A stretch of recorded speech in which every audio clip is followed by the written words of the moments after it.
2, Freddy's coming for you. 3, 4, better lock your door. 5, 6, grab your crucifix.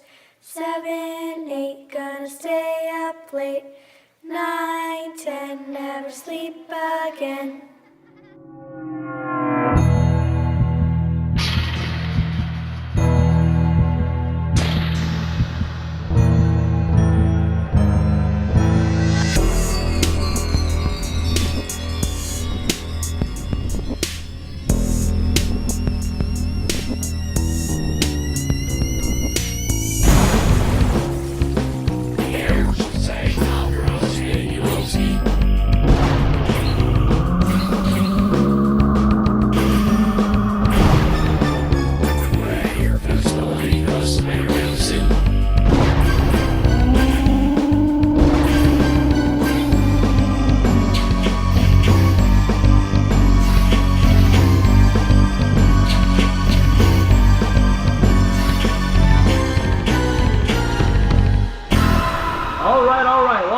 Exploding Heads Horror Movie Podcast, episode number 63, A Nightmare on Elm Street franchise, part 2. That sounds weird, but it is, right? I mean, it's almost as long as this franchise. It's a boy! There you go. That was Brandon. The guy before him was Christian. I'm Dave Z. Hello, everybody. How are we doing? I'm doing great, guys. How are you doing? I'm wonderful.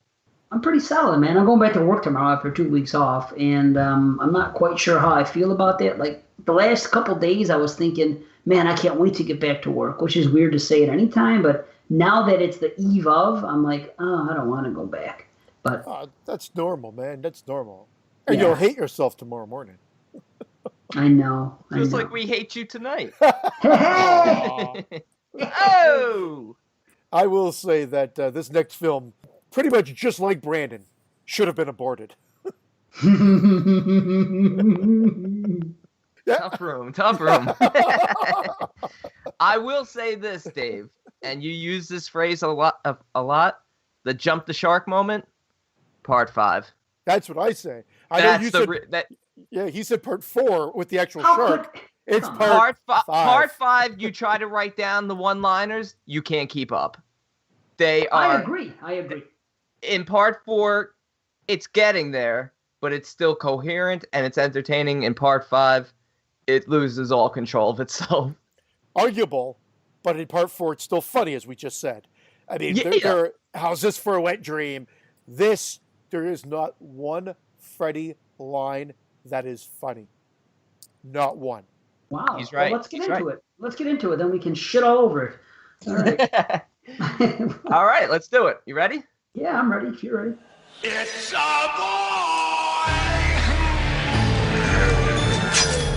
All right, A Nightmare on Elm Street 5, The Dream Child from 1989, directed by Stephen Hopkins.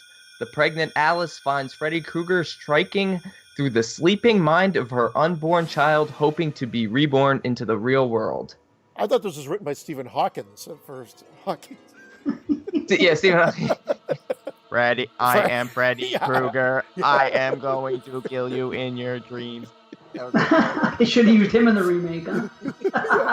It would have been scarier. Well, that was not a baby carriage. That was actually his wheelchair. Oh boy, it's a chair for you. Back in the saddle again. Yeah. Oh. Yeah. Man. Yeah. Oh, okay. I'll tell you what. Here's a positive. Alice looks better in this movie. Yeah, but I mean, that was her arc in the fourth one, was that she was supposed to look like plain Jane, and then she turns into sweltering hot at the end. And she carries that over in this film. And I know I have positives here. As much as we led into this, I do have some positives here. We should. We should always try to. Yeah. I mean, again, I'm trying to be... This movie has not aged well.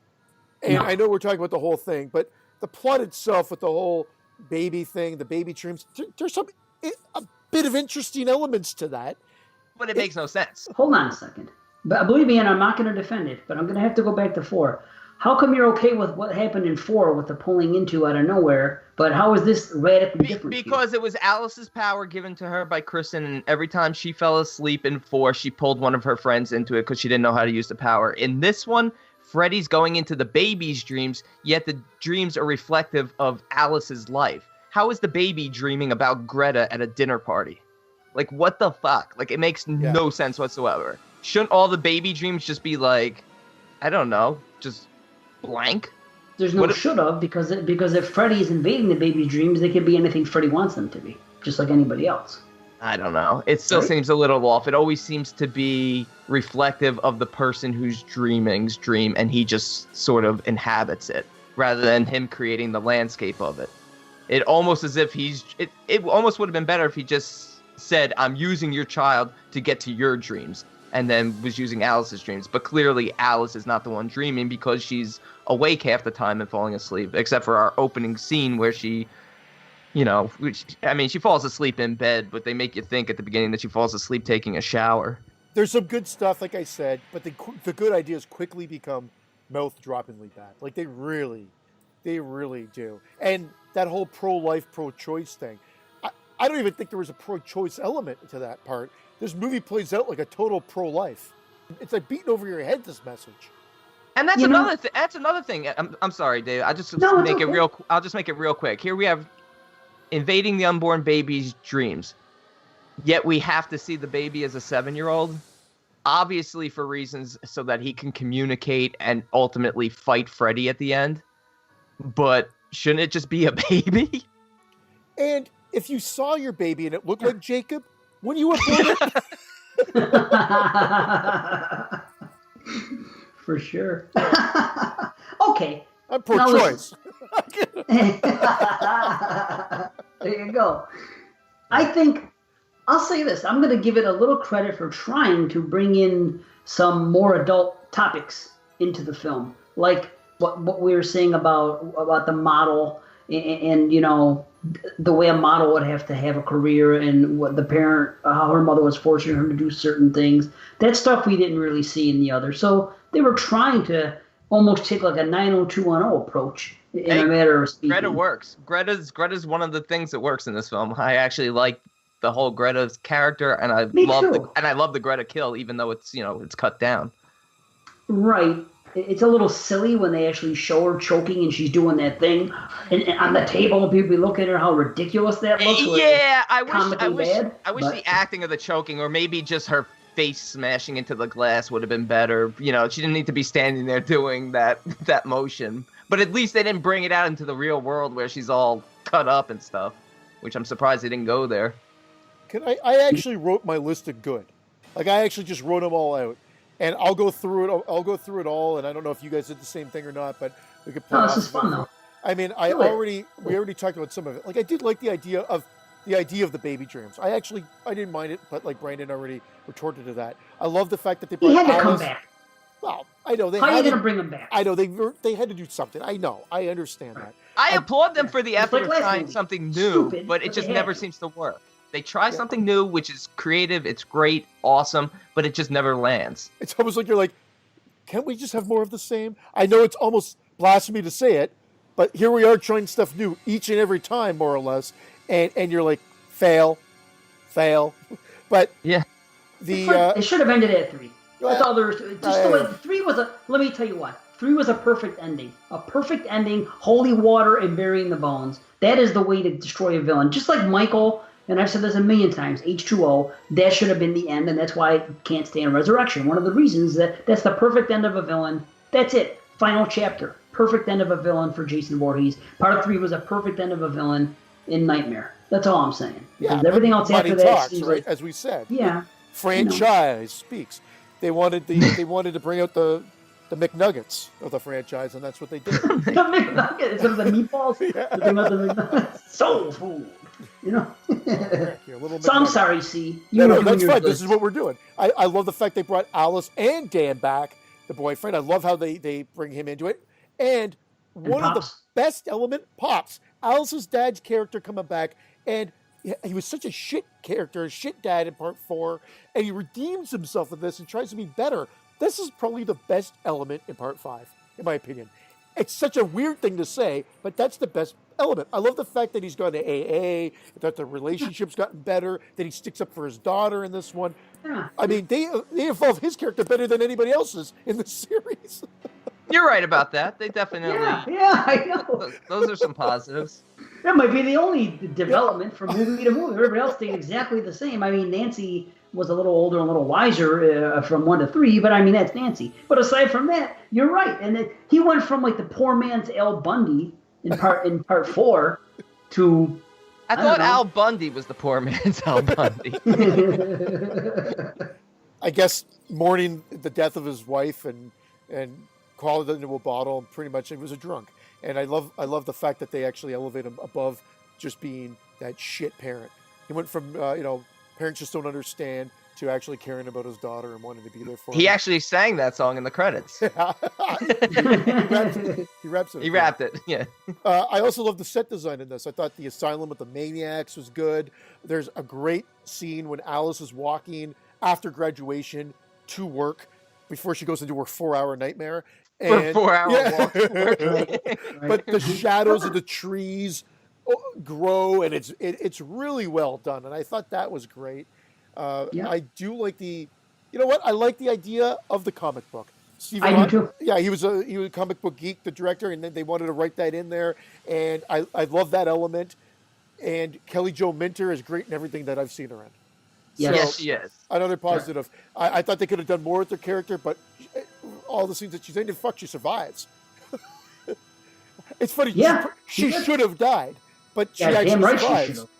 Right. And lastly, it said, if you ever do see, which you can on YouTube now, the unrated deaths of Dan and Greta are much better.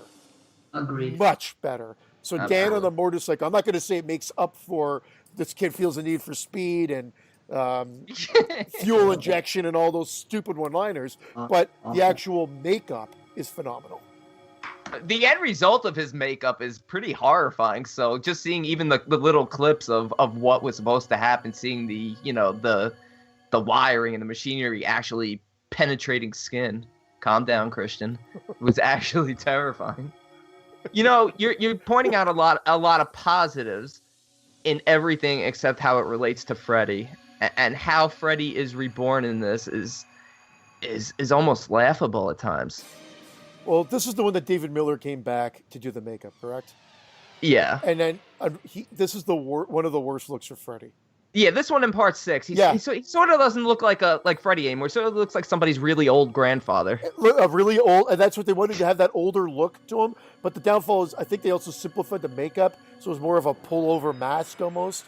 Don't quote me on that, but it does not look good, unfortunately. But look, I get it's a dream world that he's being reborn in. But Charlene even pointed this out to me, and it made me really despise this scene even more. Why is he born as a burnt little Freddy? Exactly. Right. Exactly. Right, stupid.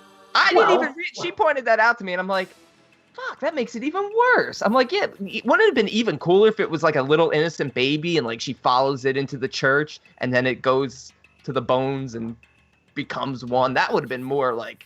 And why do they always get reborn into like the deformed creatures too? All these movies, they get reborn into, like Jason gets reborn with a fucking hockey mask on. Okay, I'll go a step further. Yes, he's born as a baby, Freddy burned, and it's ridiculous, so ridiculous. But think of it this way: what we learn in part 6, and what we know about Freddy is he came back. He didn't necessarily have to come back looking that way, but he did. Why is Freddy burned in the first place? Just because they got burned in real life? He's a spirit now. Why would a demon be a representative of what happened to itself in real life? Like if he was beheaded, he would come back without a head? Right? Really? Seriously. I mean, Freddy had the choice to come back any way he wanted. He's a demon. He made a deal with the dream demons, or so we learn next film. Why would he come back looking burned? If anything... I feel a 10 out of 10. I feel a 10 out of 10 coming from Dave for Freddy's Dead because he's already into that movie. I'm not into it. I just. No, you're right. It makes perfect sense. But at least I don't mind him coming back as the adult, child-killing, burned victim to scare his children victims, so that when the parents can eventually see him, they see what they've done to him. That's fine. But being born as a baby like that, it just is. There's no reason he couldn't have come back as. No, but it's cool. I'm glad he did. It wouldn't have been good if he just came back as Robert England. You know, who gives a fuck? You know what I mean? Meanwhile, the Robert England appearances in the asylum, like that's cool, I guess. I mean, I'm sort of indifferent to it. I don't understand. I get it. Lisa Wilcox is having the dream, so she dreams herself as Amanda Kruger at first. However, go ahead. There's a problem there. How does she know anything about Amanda Kruger that she even ever existed? Please, it's like Jacob dreaming about Greta and Yvonne and all of them. There's a lot of bad exposition, man. Like just exactly. Forced it just doesn't make a lot of sense. You're completely right. First of all, they said that when they found Amanda Kruger in part 3, that she was barely alive, but alive. So she survived the weekend she spent with the 100 maniacs. Yet in this one, she's talking about how she needs to be freed from her earthly prison. So she died at some point and they buried her in the walls of the asylum. Who did that? Who did that and why? It's terrible. It's right? retconned in a terrible way. Yes. Yeah, it's a lot of issues with this. I mean, there's so many things in this film that doesn't make sense. One of the things in this film that I actually liked that made sense was the scene where Alice was pulled into Jacob's dream, and it was almost like a womb. Like you saw Jacob as, you know, a fetus, and you saw Freddy feeding him the souls of each of the kids that was being killed to make him stronger. I like that part. I did. I actually did. Yeah.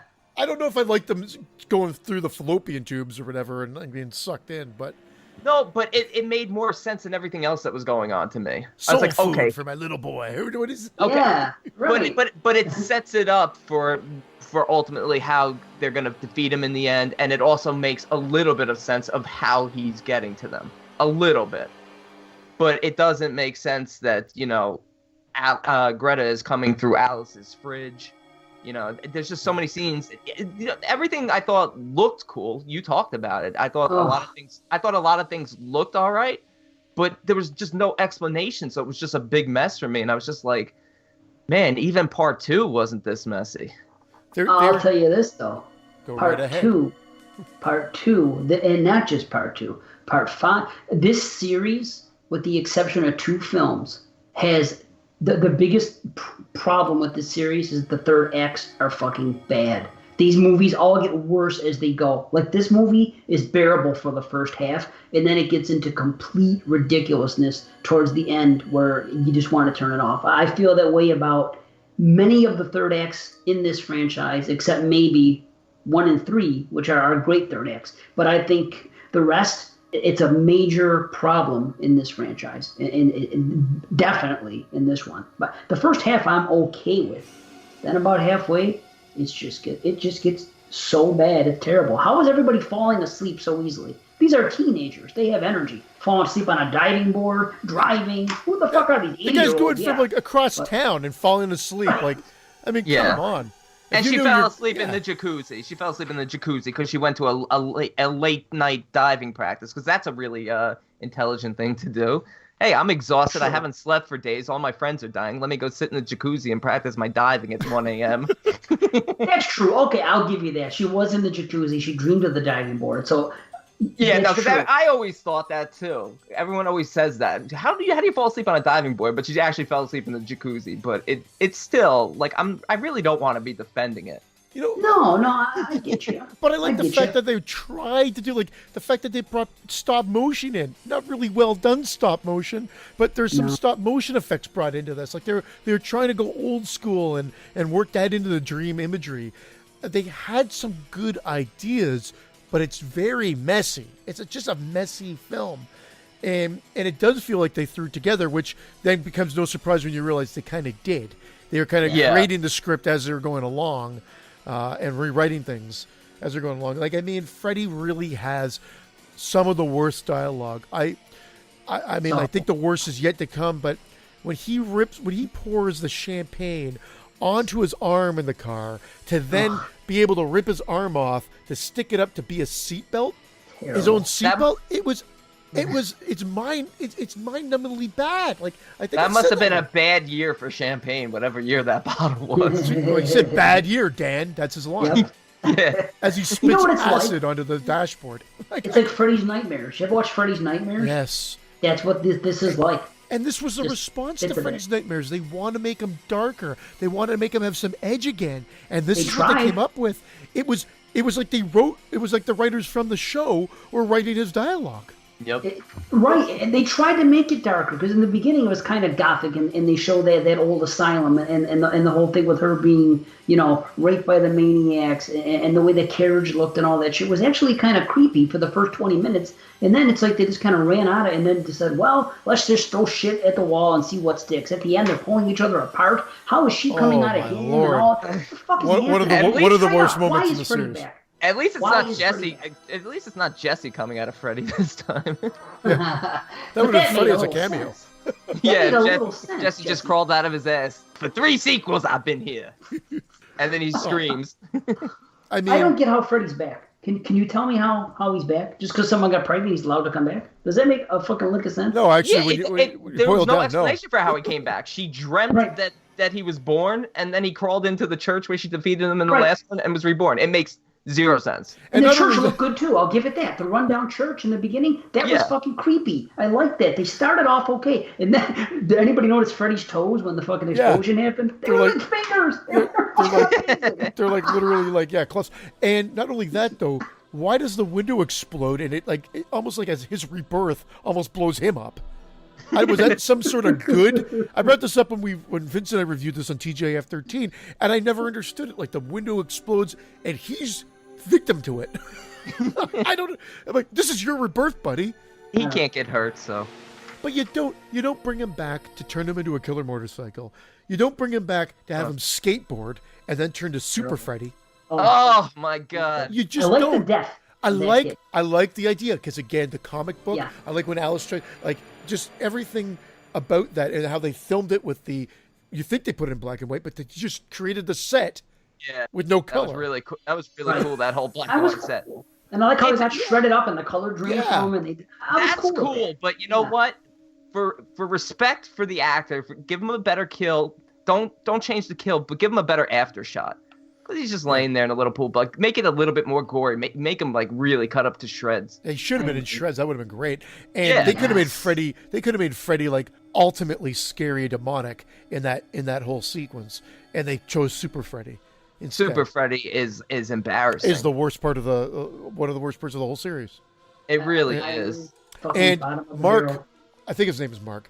Mark was good in that scene, Yeah. but he's a little hard to take earlier on, and it's unfortunately just the dialogue that he has to. When Greta dies, Greta's not here right now, and then he's like, "I'm sorry, I just." And when he is moping around after Greta's death, it's The, embarrassing to the watch. dialogue's a little off. It's a little soapy at times, it feels. Well, they That's what I said. They try to do 90210 a little bit. poor Yeah, Lisa yeah. Wilcox has to spout more exposition than Freddy. She spouts more exposition than Freddy does in Freddy versus Jason. What in the fuck? And how about that kid with the voice? School's out, Kruger. Oh, it was terrible. Terrible. Well, originally it was supposed to be "fuck you, Kruger," but he wasn't allowed to because he was a minor to say that. Really? Yeah, I don't I was just reading that before. But school's out. What a fucking thing to say. How would a newborn... Yeah, don't even get into the fact how a fetus knows about school. Or knows about everything. a 7-year-old fetus That's who true. can talk, whose eyes look so tired, and he hasn't even been born yet. He looks exhausted. He looked like he'd been on a binge before the filming of this movie. 6-week whiskey bin. The souls coming out of Freddy in this movie, another misfire. The big heads, the big Yeah, puppet well, heads. That's another thing. They only Oh, had yeah. 3 kills in here, so it was them, and it was Mark as the Phantom I Prowler. know. Even Mark is Mark. Greta with her big cheeks. Like I don't. What, it was like, who thought of this? Like, why? God. Why It did was they like do a that? video game. It was terrible. So was that spider scene also. Yeah, I like the idea of the spiders. I like but the ideas, but did you notice that first? I mean, they're just like black Sharpie drawings. They fall to the ground. They become real tarantulas, which is cool. But then she's stepping on her jacket everywhere except where the spiders are. Yeah. Well, they didn't want to kill the real tarantulas. Well, yeah. And did you read? I read that there were actually like hundreds of tarantulas, and they actually originally spray painted them red and green with stripes, and nobody ever wrangled them after. Oh my Because god! you know they were shooting on dual sets.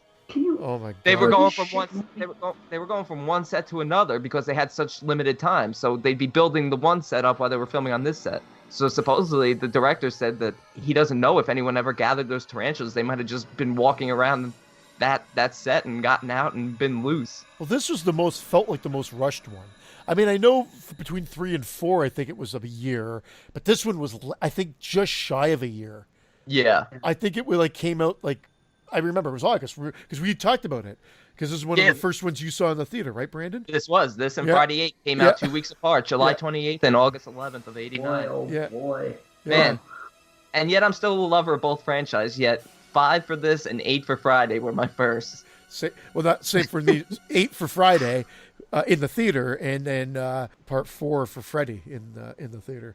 So, I mean, this doesn't end, guys. We haven't talked about the plot of this movie because we assume you're familiar with it. But Brandon gave the synopsis at the beginning. It's just a mishmash. So if this review's all over the place, this movie's all over the place. I don't even feel like we're that all over the place. The whole idea is that, Alice is pregnant and Freddy's going to get back into the world through her baby, her unborn baby. And somehow her friends know about that she has this power. Because at one point, I think Yvonne says to her, "What about Dan?" She goes, when Dan died, you weren't even asleep," she said. Like, how the fuck does she walk around talking about this power she has? I could pull people into my dreams. Well, I found it very weird that it was very nonchalant. I mean, we're looking at a year later. They're graduating. Yeah, they're all, again, like they've been best friends for years. I know. Like they've been best friends for years. Dan and Alice, Dan and Alice are still a thing, still a couple, yet all their friends just died in the last movie, yet they have a whole new group here and everything's fine. Nobody mentions Rick. Nobody mentions any of the other characters. And it never existed. It was weird. They could have easily wedged that in. Like at Dan's acceptance speech. Like, you know what? Those that couldn't be with us, Kincaid, Joey, etc. Those guys who were forced in from part 3 to part 4, and the ones who are being forced in now from part 4 to part 5. No. Did I mention it last review about how ridiculous it was in part 4? And I'm sorry, but it just occurred to me how ridiculous it is that they're all buried like next to each other in the graveyard. You didn't, but so glad you brought that up. That is stupid. Kincaid, Kristen, and Nancy Thompson. How the fuck? They're like 2 eyes and a mouth. They're that close. Boom, boom, boom. It's like a movie funeral. They might as well have put. They might as well put like Nancy's mom in the back there. Glenn. You know what? This could have made for a better Freddy rebirth if the configurement of all the graves. What about a configuration? If the configuration of all the graves was actually a Freddy face, and that's how he was reborn, like I would accept that. I would rather be that than for no reason because a baby was created. Right? It really does make no sense at all. It's more acceptable that the graves made Freddy's face than a child dreamed, as far as a baby. I want to bring. I don't mean to switch topics, but I got to bring another bit of good. A scene that doesn't belong in this movie, yet it's another one of the standout scenes, and that's when Dan's parents have been tipped off by the doctor, and they come to the house to approach Alice and say that they want to adopt her child because they're distraught because of their son, and the dad's like, maybe this wasn't a good idea, and all that. It was a really well done scene. Yeah, that's a scene out of a Lifetime movie. That's what it is. I know, you're like, why is the scene in the movie? Yet it's good. Where's Tiffany Thiessen? Like, she should be in this movie just because that's a Lifetime movie right there. It's Nightmare on Elm Street 90210. It's straight up, man. They try to, although it's nowhere near as good. But what about that ending where good baby gets absorbed into Alice and an evil baby goes in painfully into Amanda and then tries to rip his way out of her, and then the doors just sort of shut?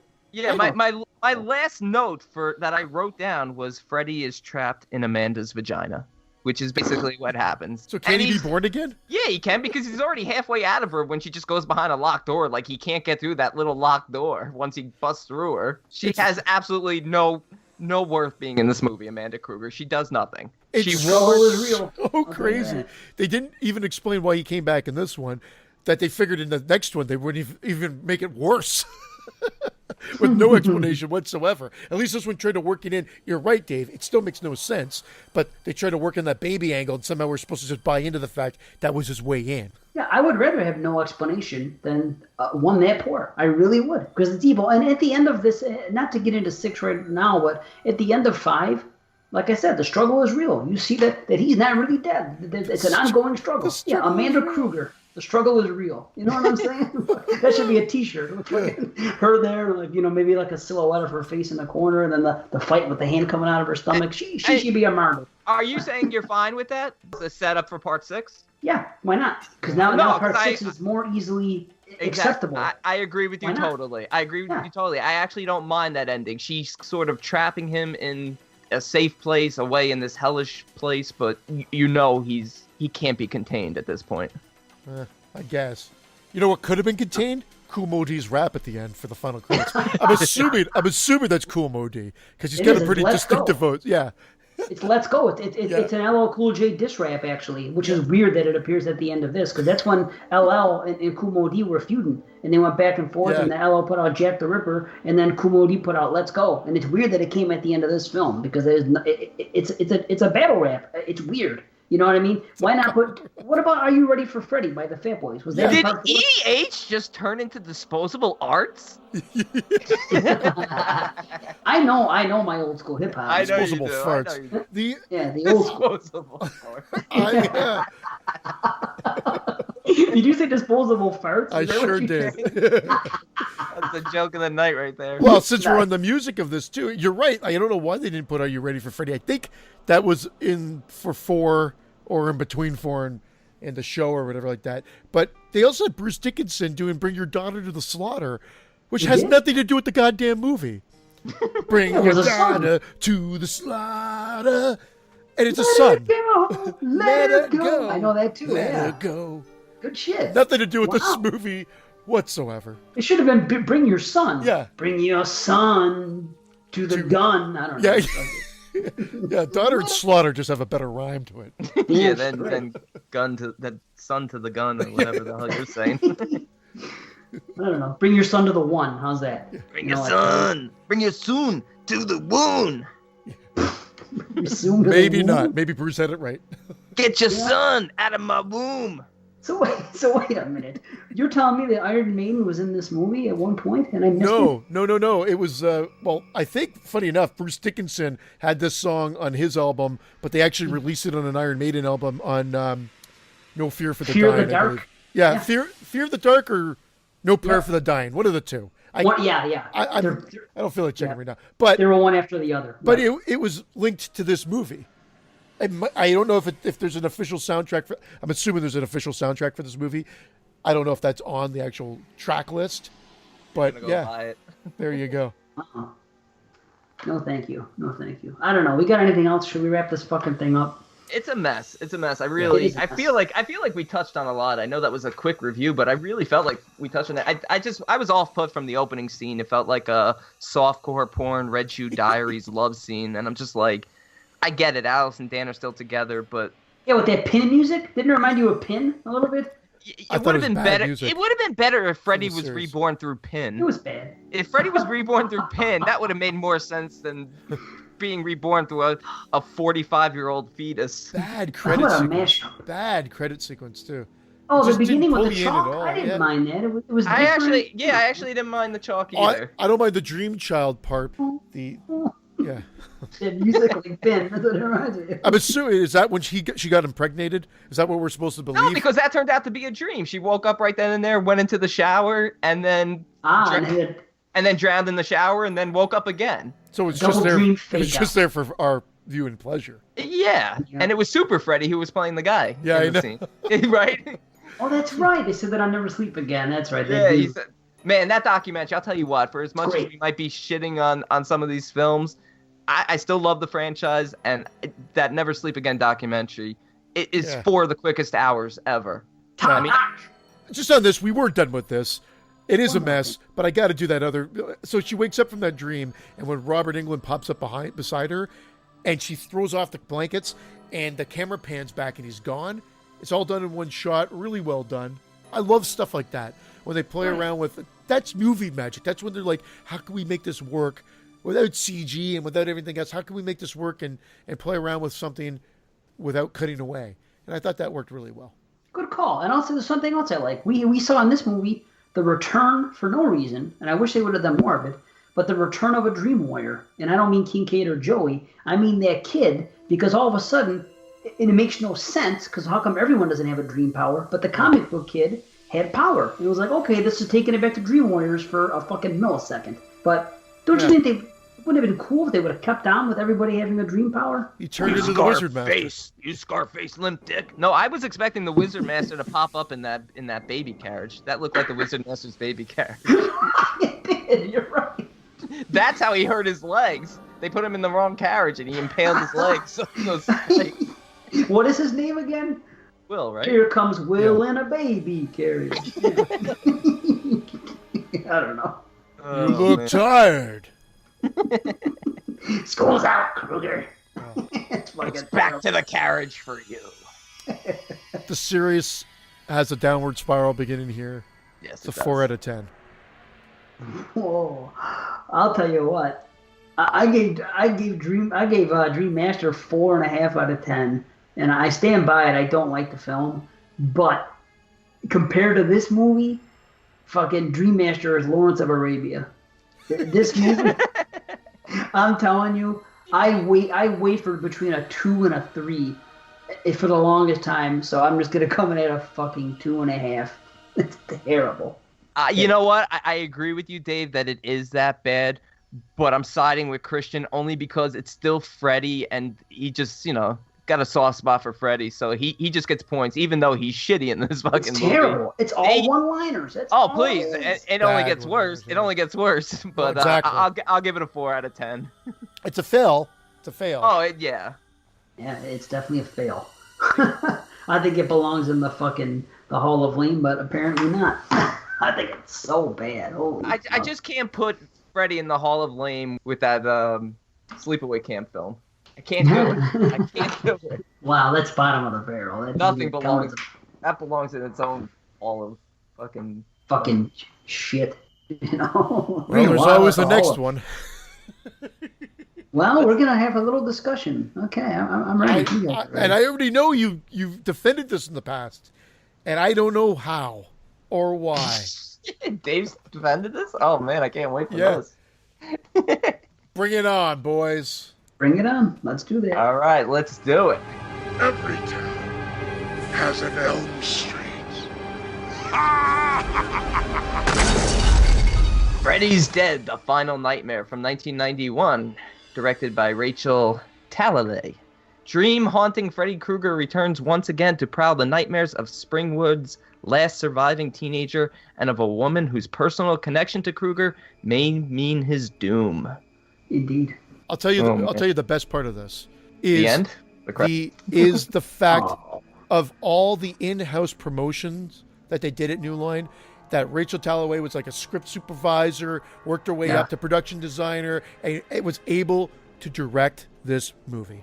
Her story is great, and I love that. Yes.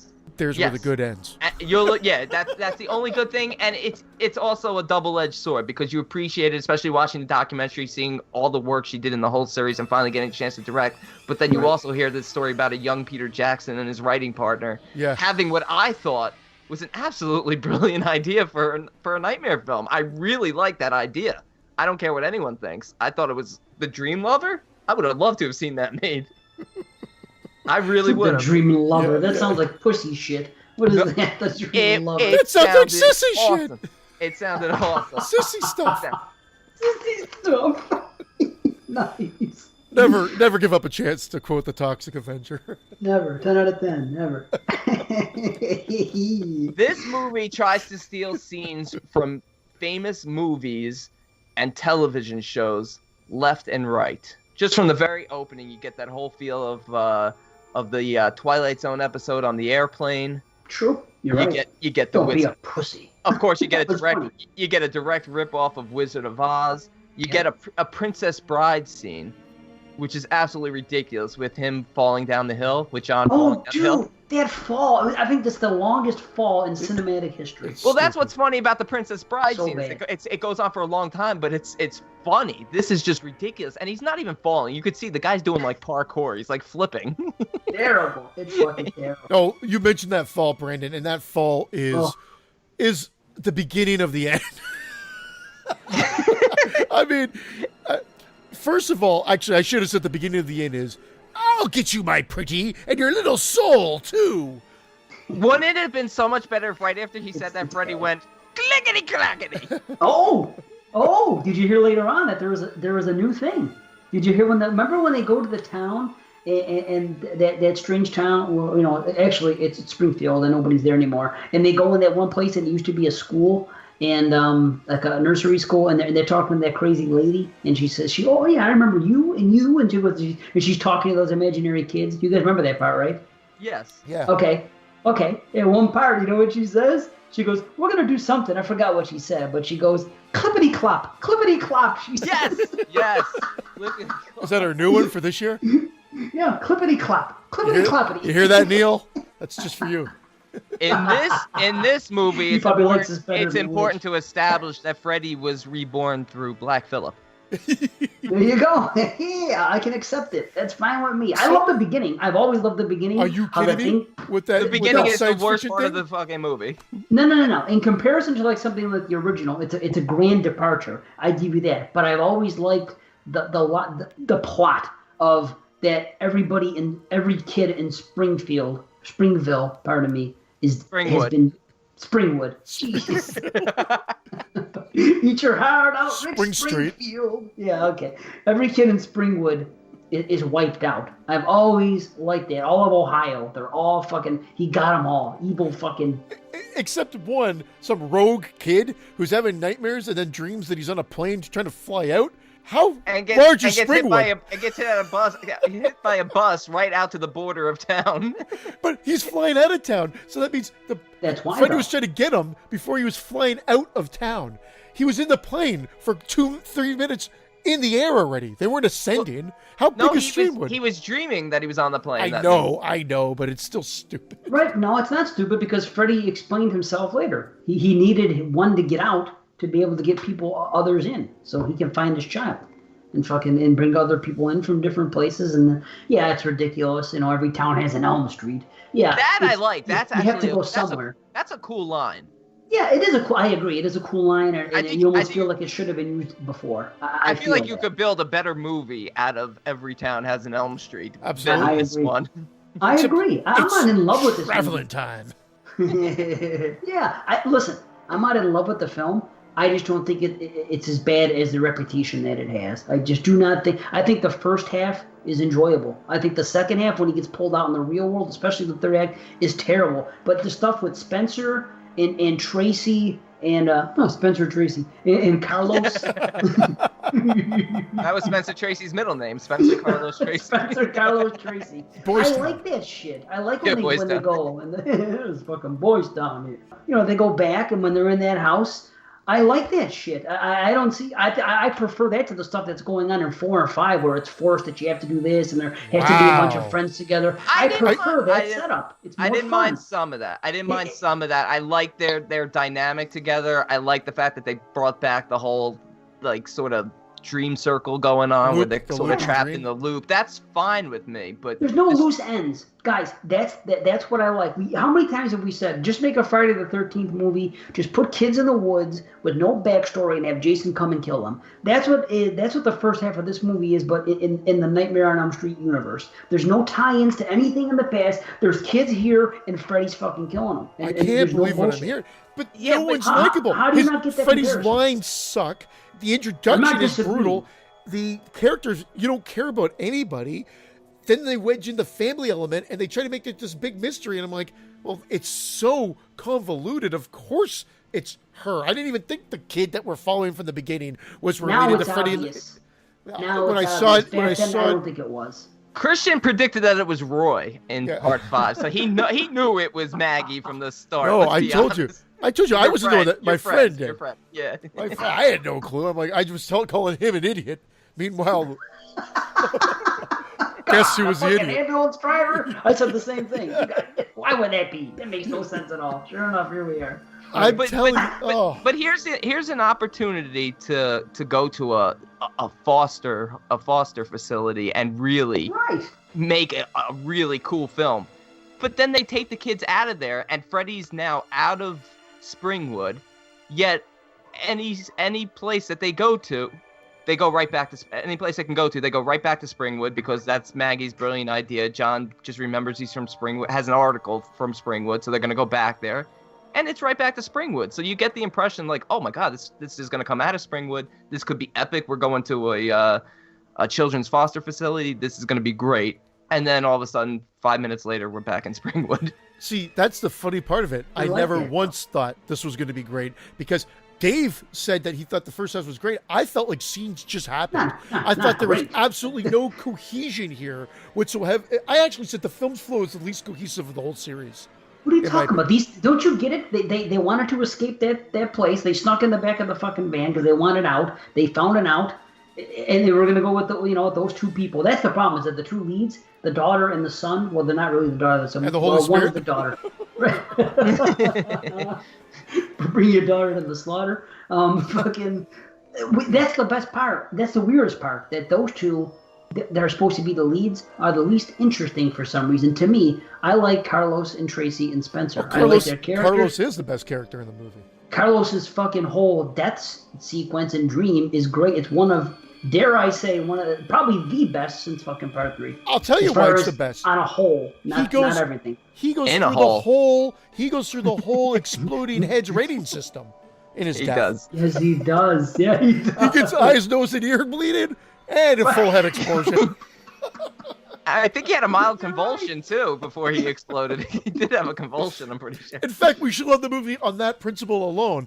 But I can't. That's the only good part about the film. His death scene is so well crafted with the way they cut the audio, and you really get the sense that you can't hear, and that's really awesome. The problem is in this film is there's not enough deaths, and Carlos was the only good one, and then Spencer's death happens, and it's almost like you wanted to be on set just so you could punch the person who was actually filming this. I'll tell you what. When it begins, it's cool. The Inagata Devita shit is fucking cool. Let's trip out, and then the fucking song comes on. That part was cool, but that the is minute cool. he's in there, it's awful. The video It game. gets ridiculous. The video game is ridiculous.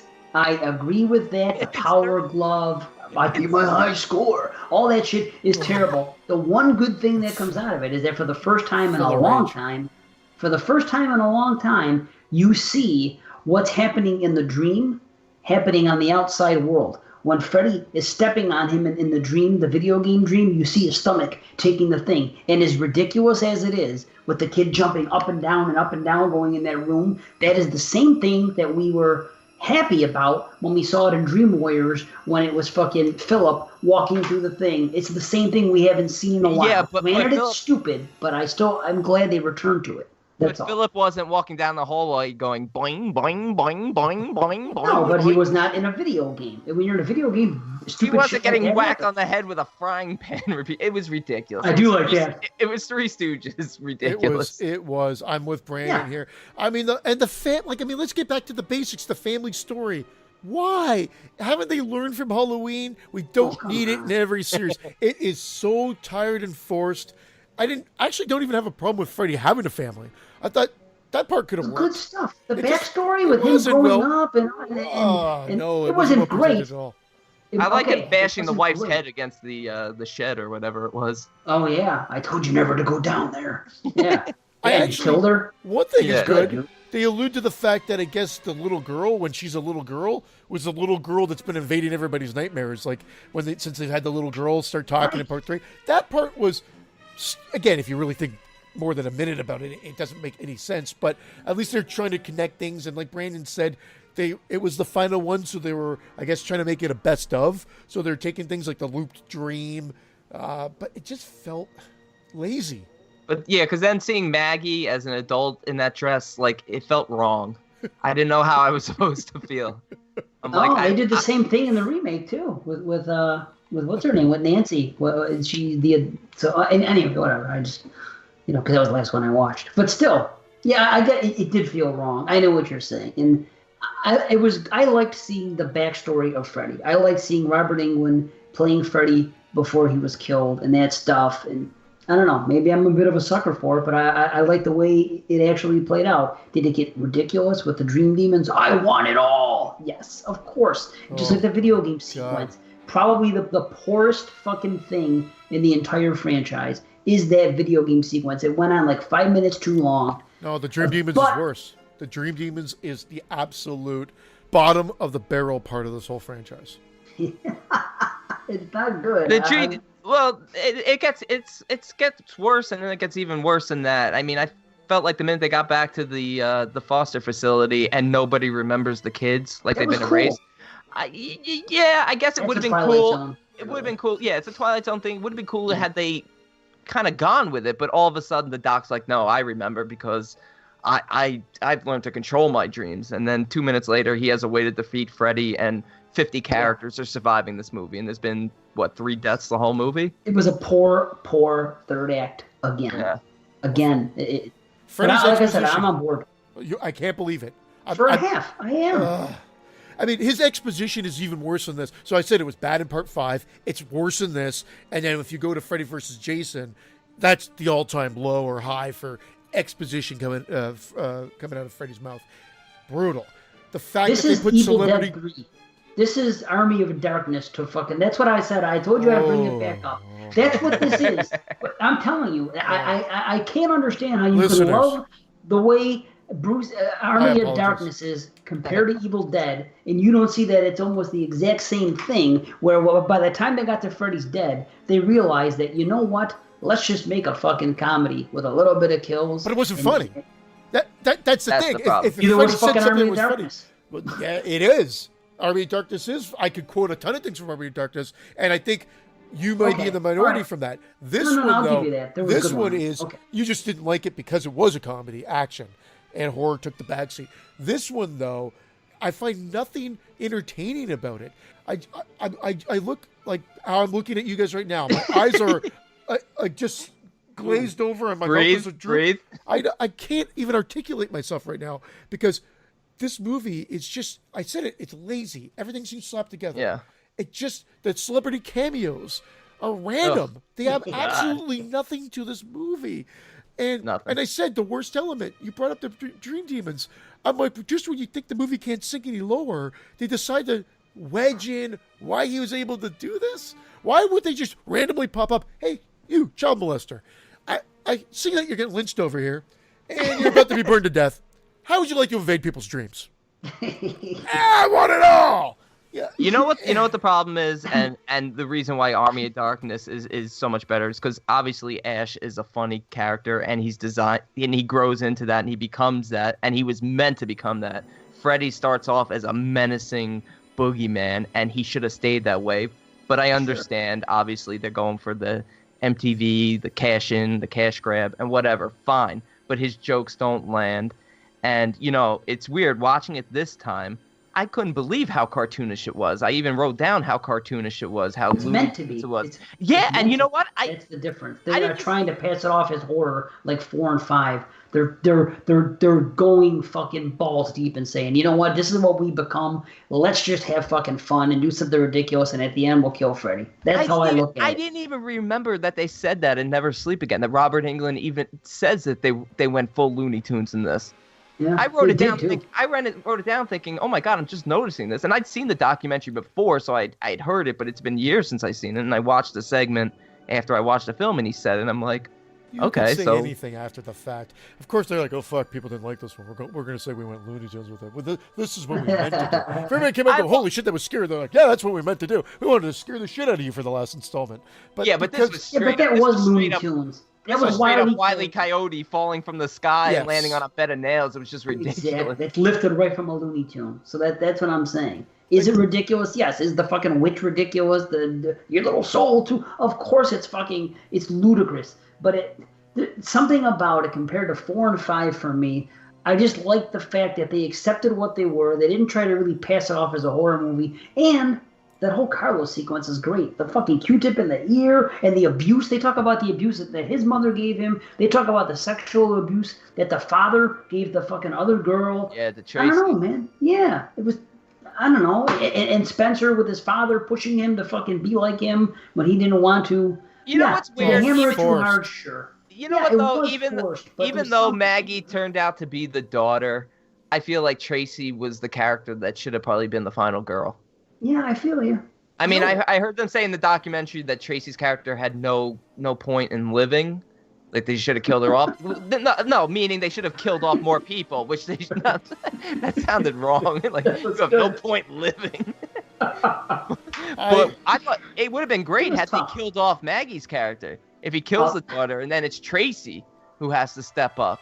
I'll tell you what, her karate scene is definitely better than that stupid, fucking awful thing they did in part 4 when he's fighting Invisible Freddy. You leave Rick Son alone. It's terrible. Yeah, Rick but- Son. that is but it's just, terrible. again, Poor. You're just grasping at straws at what I could take out positive, so you don't feel like you're just pissing, shitting, and puking all over this garbage.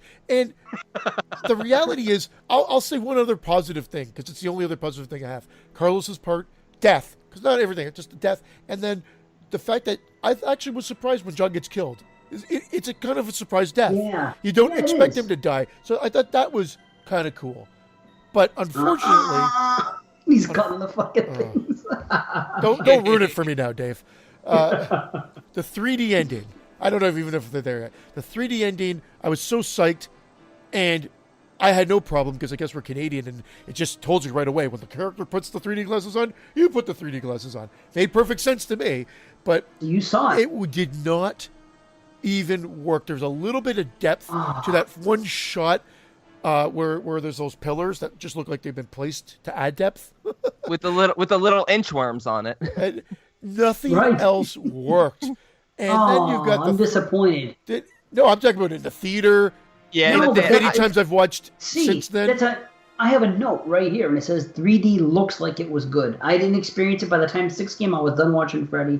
But when I watch it now on a regular TV, you know how you could tell the parts that were 3D? It looked like it was actually going to be effective. So you're telling me it wasn't? No, It really even wasn't. the TV version that you can see in 3D is the exact same experience you would have gotten in the theater, just on your TV. It was never the clear 3D. It was always the red and blue. And so it was always that garbage thing. And like a few things came up to you, but try not, like we laughed out loud when teenage Krueger kills the only good cameo in the movie, Alice Cooper's dad, when he just sticks the blade right at the camera and you hear him scream. I'm like, what the fuck? And then the other what the fuck moment is when they blew Freddy up. But now that wasn't a big enough payoff. We're going to have his head fly out to the audience, then have his mouth open up and have another head come out. I'm like, are you fucking kidding me? And then the three 3D shit. the What do you three want? demons, the 3 dream demons are gonna be freaking out, looking for a new host. And why is Freddy dead now? Just because she says Freddy's dead? They've Yeah, said that in the that's last 4 That's movies. the name of that's the name of the movie, so it has to be. Like Jason Goes to Hell, the final Friday. Right. It's the end. Yeah. I that forgot was how terrible. much it hurts to be human. Well, if you forgot how much it hurts to be human, Freddy, then why are you putting yourself into more pain by bending your fucking fingers back? I do like that, how he was talking about, first they did this, and then they did this, and then they showed me a mirror, and it killed me, and then this is my favorite. They used holy water. I did like that little thing because it was 2 things. It was recounting the series, Well, and they it was left taking out it back part to 2, part though. 1. They left out part 2 at least. Oh yeah, how Then did they tried to love me. Then they tried to kiss me. Then a boy came out of me and came on me. They totally left part 2 out. You're right, they did. I love how she wakes up from the dream, but she still sees things in the dream so that we can experience the last part in 3D. That part I thought was sweet. But then Freddy's in the real world, yet he can still crawl on those ceilings and walls. Yeah, that was fucked. Terrible third act. Makes no again. sense. No, I agree. It doesn't. I agree. And My look, fun- I know when you're dealing with troubled kids, you know, in this sort. I know I keep calling it a foster home, but what is it? It's like a juvenile facility. I know there's going to be contraband, and they even make reference that the police were supposed to come pick some of this stuff up. They had a fucking arsenal that they could have gone to World War III with in that basement. I know I'm nitpicking it. I know I'm nitpicking at this point. They had the maximum overdrive basement. Yeah, they had active pipe bombs. Like, oh, we're not even gonna take these apart. We'll leave them in case we need them when Freddy shows up. That is crazy. You're right. It's so fucking stupid. The only reason the script got passed is because Michael DeLuca, I think, I don't think he was the head of New Line at that point, but he was working his way up. He wrote the script, and I guess they went with it, because I don't understand how this movie passed as, this is what we're going to do for the final one. They wanted to kill him. They didn't give a fuck. They said, okay, we're going to end it. It's over. Do what you got to do. Fucking let him go balls fucking out of control. And then at the end, let the final words be Freddy's dead. That's fucking it. You guys have your fun. Rachel, you've been on board all this time. Go out, do your best. Let's fucking end this shit. Bob Shea was like, okay, let's do it. You know what this is? This is the poor man's Dream Warriors. That's what this is, if you think about it. Just hold on. Hear me out. The setup in it wasn't like an asylum, but it was 3 kids in the beginning that were in a place. You have that guy that's trying to help out the doc. Same type of shit. You have somebody trying to do something with backstory, like fucking. You can't have Nancy, of course. So you have, what's the next best thing? Freddy has a child. Let's see who it is. So they try to make it like Dream. The same way I say Friday the 13th, the new Brandon, Part 7, is the poor man's final chapter. They try to make it like that. That's all. I'm not comparing it to that way in a good way. I'm saying that it's the poor man's. That's all I'm saying. The reminiscent of it. That reminds me, best part of Never Sleeping Again, all the Beekler footage. Oh. Get to see a lot of Beekler. Yeah, you do. Oh my God, that guy. Never Sleep Again. My last, because he talks. Crystal Lake Memories? He does a lot of talking. He does effects in some of these movies too. So okay. All right, my bad. I said it's the one Nightmare on Elm Street film that I never have to watch again. I don't feel as much hatred as that. I do hate it, but I would watch it again just simply because it is a nightmare film, and I'll go through the series again, but I don't need to see this one. With the exception of 1 and 3, I don't really need to ever watch any of them again. but I happen to, just enjoy at least revisiting the franchise every now and then. It had been so long. But man, The Dream Lover, I'm telling you, watch and Never Sleep Again. That is the script. How cool was that idea? You didn't think it was a cool idea? The idea that Freddy's weak and people are taking this drug to go into Dream World to just pick on him and beat the shit out of him? I think it's a clever idea because he's got no power anymore. I didn't know it was called The Dream Lover. Yeah, that's originally what he was gonna call it. But okay, I love that. I love that concept, and that he's lucky enough he gets the upper hand on a kid and kills him, and he gets enough power to come back. I agree. That would have been cool. Doesn't it sound like they kind of lifted that a little bit for Freddy vs. Jason? Just a little bit. Everybody forgot him, so he's got no power. So he decides to overtake Jason, to have him go on a rampage to try to get people to be scared of him again, or whatever it may be. Everybody forgot him in the remake too. Hey, you know what? Here's the positive. Freddy's dead. 2 out of 10. Holy fuck! Another guy. I just cannot see how you think that fucking this is worse than Dream Child. But everyone seems to think this is the worst. And what is our Hall of Lame rating? What does it have to be? 9 or below? 9? Yeah, 9 or below. Okay. Well, I'll tell you what. What I said, I was defending it, but it's only what I just said. I don't think it's the worst. I think it has a bad reputation that is undeserving. For me, it's a 4 out of 10. It's a 4. That's nothing great. Just fucking. I do take some. Like I said, the first 45 minutes, I'm cool. I'm all right.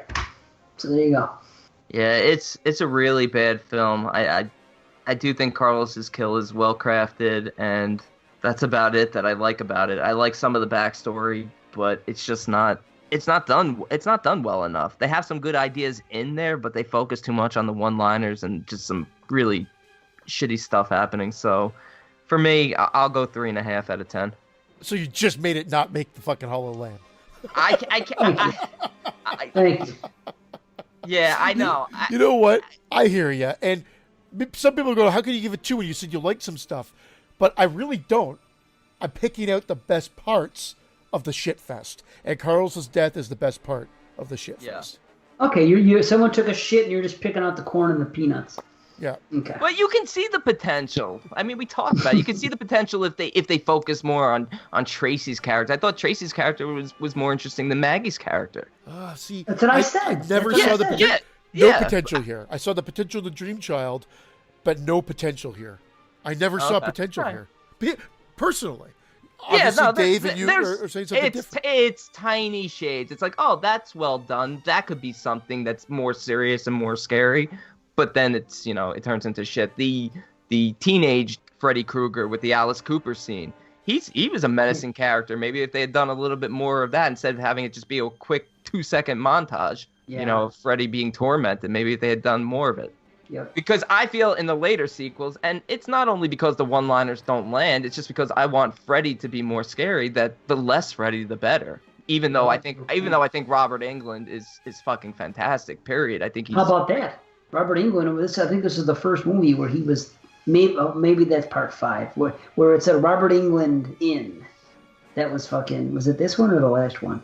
I think this Freddy's Dead. It says it was either starring Robert Englund as the top billing or Robert Englund in Freddy's Dead. Either way. Yeah, and he deserves it because, man, he does put a lot into the character. He's working with what he's got. But I mean, 5 and 6, he hammed it up. He did. Again, because of the script. He might have been asked to. He probably was. And the first 4 are fine for me, but it's really hammed up in the Dream Child and Freddy's Dead. And again with this film, I was just happy to get out of the fucking nonsense of 4 and 5, because 4 and 5 really do they go hand in hand. It's the Alice fucking duo, that whole thing. You know what I mean? Alice and Dan and whatever. And this one, like I said, fresh start. People you don't know anything about. Fucking kids dreaming, getting whacked. What a shitty fresh start. Yeah, I mean, not the greatest, and it's too bad he was so comical. But I mean, that's what it became. They might have been better off, as much as you just said what you said. At this point, they had brought Alice in. She might as well have been the Tommy Jarvis of the series at this point.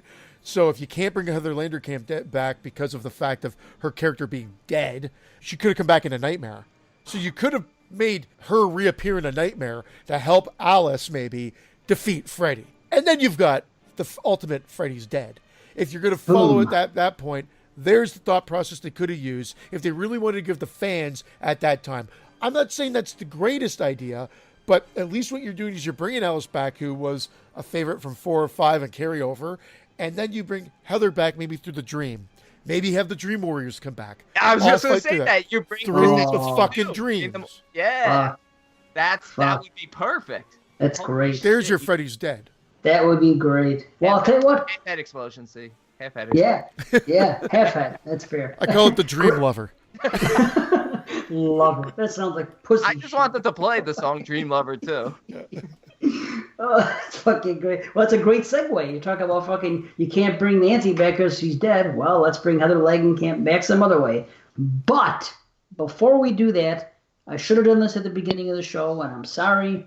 But just a couple quick updates, because we always shout out anything that has to do with Patreon when someone, joins or edits their pledge up, not down, of course. We're not going to say, hey, this guy was giving us 50, now he's giving us 10. We're not going to advertise that, because, but if somebody moves up. Because you know who you are, and shame on you.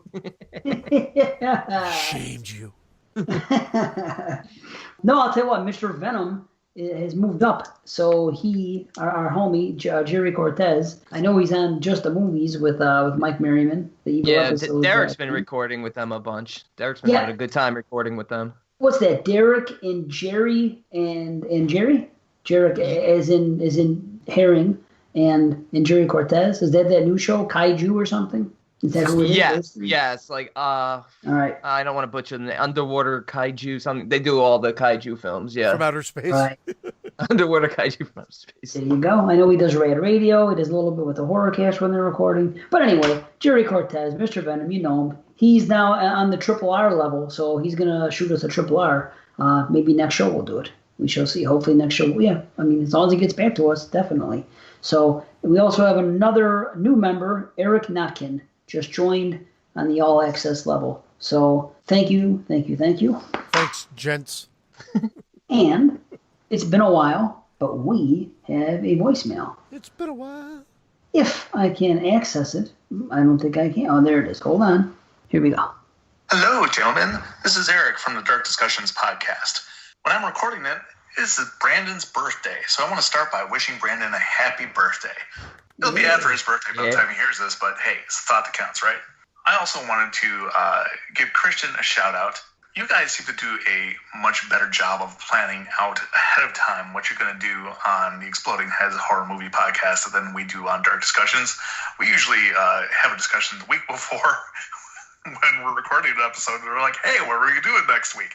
And there was one week when we were recording an episode, and for like 30 minutes before we started recording, we were trying to figure out what we were going to do the next week. We're like, what about this movie? No. What about this movie? No. What about this movie? No. And we went seriously through probably about 20 to 30 titles with nobody really excited about any of them. Then while we were recording the episode, Christian posted on your Facebook group page his full head explosion review of Cargo. Hey. So that had been one of the titles that was mentioned in passing when we were trying to decide what to do. And Christian's review pushed it over the edge, and we decided to do an episode on that. So we already recorded it. We did an episode on Cargo, Dark Discussions, and I did give Christian a shout out and directed people to your Facebook group during the episode, but I just wanted to send this in and give you a personal thank you because we all really liked the movie. Cool. That being said, now that I've been nice to Christian, I'm going to be mean to him. Not mean, but I disagree with him strongly on a certain point. I was just listening to your One Missed Call franchise episode, and during the episode, he said a couple of things I agree with, like, for instance, we both like the remake of The Ring better than the original, and we both like Cargo, so we seem to have similar taste in the movie, so it really bugs me that he dislikes The Descent so much. Dude, I don't understand. That movie is one of my favorite movies of all time, and I don't understand why you hate it so much. So I am going to encourage you to give it another watch. It seems from listening to you make comments about it that you are solely focused on the creature design, which personally I think is pretty cool. You don't dig it. But even if you don't, there's a dozen other things to love about that movie. The set design, the relationships between all the different characters, the sense of claustrophobia from them being stuck in a cave system. They don't know where they're going. Even if the creatures weren't in the movie, I still think it would be a good movie. So I would encourage you to give it another watch because I think it may have just hooked your eye in the wrong way on your initial watch. And I think if you give it another chance, you might find some stuff to like about it. So that is my feedback, guys. I love your show. It's one of the ones I listen to every single episode when it comes out. So keep up the great work. Thanks. Oh, wow. All right. Awesome. Very nice. Thanks, Eric. Happy birthday, Brandon, again. Yeah, yes. Awesome. Thank you, Eric, and thank you, everyone who wished me a happy birthday. And I agree with him totally. I feel like Christian does need to give The Descent another chance. I do. Yeah. I do. I think you guys had mentioned I was supposed to do that. Someone else must have as well. I remember this went back, and I never did. I will do that. Here's what I remember from the movie. We went to a very late show, and I think it was the company that I was with maybe hindered my enjoyment of it as well. I do remember being ultra He was tired. with his wife. Yeah, I was with his wife and kids. I was with my whole family. No, I was not. I remember being very tired. I remember hating the flashbacks that seemingly never went anywhere, and the creature design. I always joked that it looked like ghoulies that didn't go to college, but I will give it another shot. Eric, I will do that for you, and for these two guys. What about Nice. ghoulies in community college? What about Ghoulie Muppets in community college? Ghoulie Muppets take Manhattan. I don't know. Oh, and speaking, here we are live on the air. Message from Jerry Cortez, who has a message. A message from Jerry Cortez, who has a message. That sounds good. Okay, that's why I host the show. Yeah. Okay, That's what we're here for. right. Yeah. Yep. 4 tiers. Here we go. Okay. Anyway, have you guys discussed Feral yet? If not, that's my triple R pick. I'm on the fence on whether I liked it or not. I'd love to hear your take. Feral, Earl gentlemen. Farrell? Elf Is that one of his films? We'll do a retrospective. The Elf. I saw that last year. Oh, yeah. That terrible fucking looking film. Oh, Feral. Yeah, I saw this pop up recently. This is a newer one with Scout Taylor Compton in it. Oh, really? City of Compton. Okay, hold on. Let me find her. Students fight to survive a weekend in the woods. It has a girl on a cover with a big nasty bite mark on it. Am I spelling feral wrong? Isn't it F-E-R-A-L? A-L? What? Feral, like wild, feral. I thought it was with 2 E's. My bad. Okay. All right. 4.1 out of 10. It's on Prime. Oh, no. It is on Prime. Oh, no. I don't know if it is. I don't know if it's on Prime. I saw it somewhere, though. It might be on Prime to buy. Maybe that's where I saw it. Ms. Compton's in there. A couple other cute-looking girls. Yeah, hey, it's worth a watch. Wow, how about that? This is the first time a brand new movie has been picked as a triple R. So hey, you don't got to twist our arm for that. That's great. And it's interesting, a film that Jerry says he likes, and look at that low rating. I think that's been very common with the new films that have come out this year. I've noticed that super low ratings. Now, by my rules, and you know how I'm really uptight about this, I would not watch that because it's a 4.1, but only 600 votes. So usually if a 4.1 has 600 votes, that means by the time it gets to 6,000, you're talking in the 3 somewhere. And that disqualifies it for me on the B. That means I won't watch it. So me, by my, I think I have it down to a science. If I see 4.1 out of 6, it's an ignore for now, but probably not watch it in the future. Maybe come back and check. So I'm going to go on record now and say that I won't like the movie, just based upon my methods. He's got it down to a science. I got it down to a science. A mad science. It's crazy. Jerry, see, he already reviewed it for you. He just gave you his grade. Yeah, you give it the Dave Z no watch. Actually, you know what, though? The cover's okay. If you go. You know what will help Dave? A second time of not watching it. Don't watch it again, and maybe it'll come up on it. You have no choice. Whether you're disqualified or not, it's been chosen. Triple R, we're doing it. Next show. That's all we know. Thanks, Jerry. Thank you, Jerry. Thank you again, Eric. Yes, thanks, Eric. Thanks for all that Patreon, all that love. And I think the other guy on Patreon is Eric too. Wow, isn't that something? Yeah. Well, I'm really happy that they seem to like Cargo. I'm looking forward to checking out that show. And you guys, oh wait, no, Brandon's watched it. You have not, right, Dave? No, I have not, but I will. I haven't watched a 2018 movie in over 3 weeks since this moving and all this other stuff started. I've had such limited time. It's just been Nightmare on Elm Street. Well, let's talk about it. Let's talk about the last 2 flicks. Rock and roll. B, are you ready with the synopsis? I am ready. New Nightmare. Miss me. Wes Craven's New Nightmare from 1994, written and directed by Wes Craven. The fictional movie villain Freddy Krueger invades the real world and haunts the cast and crew responsible for his films.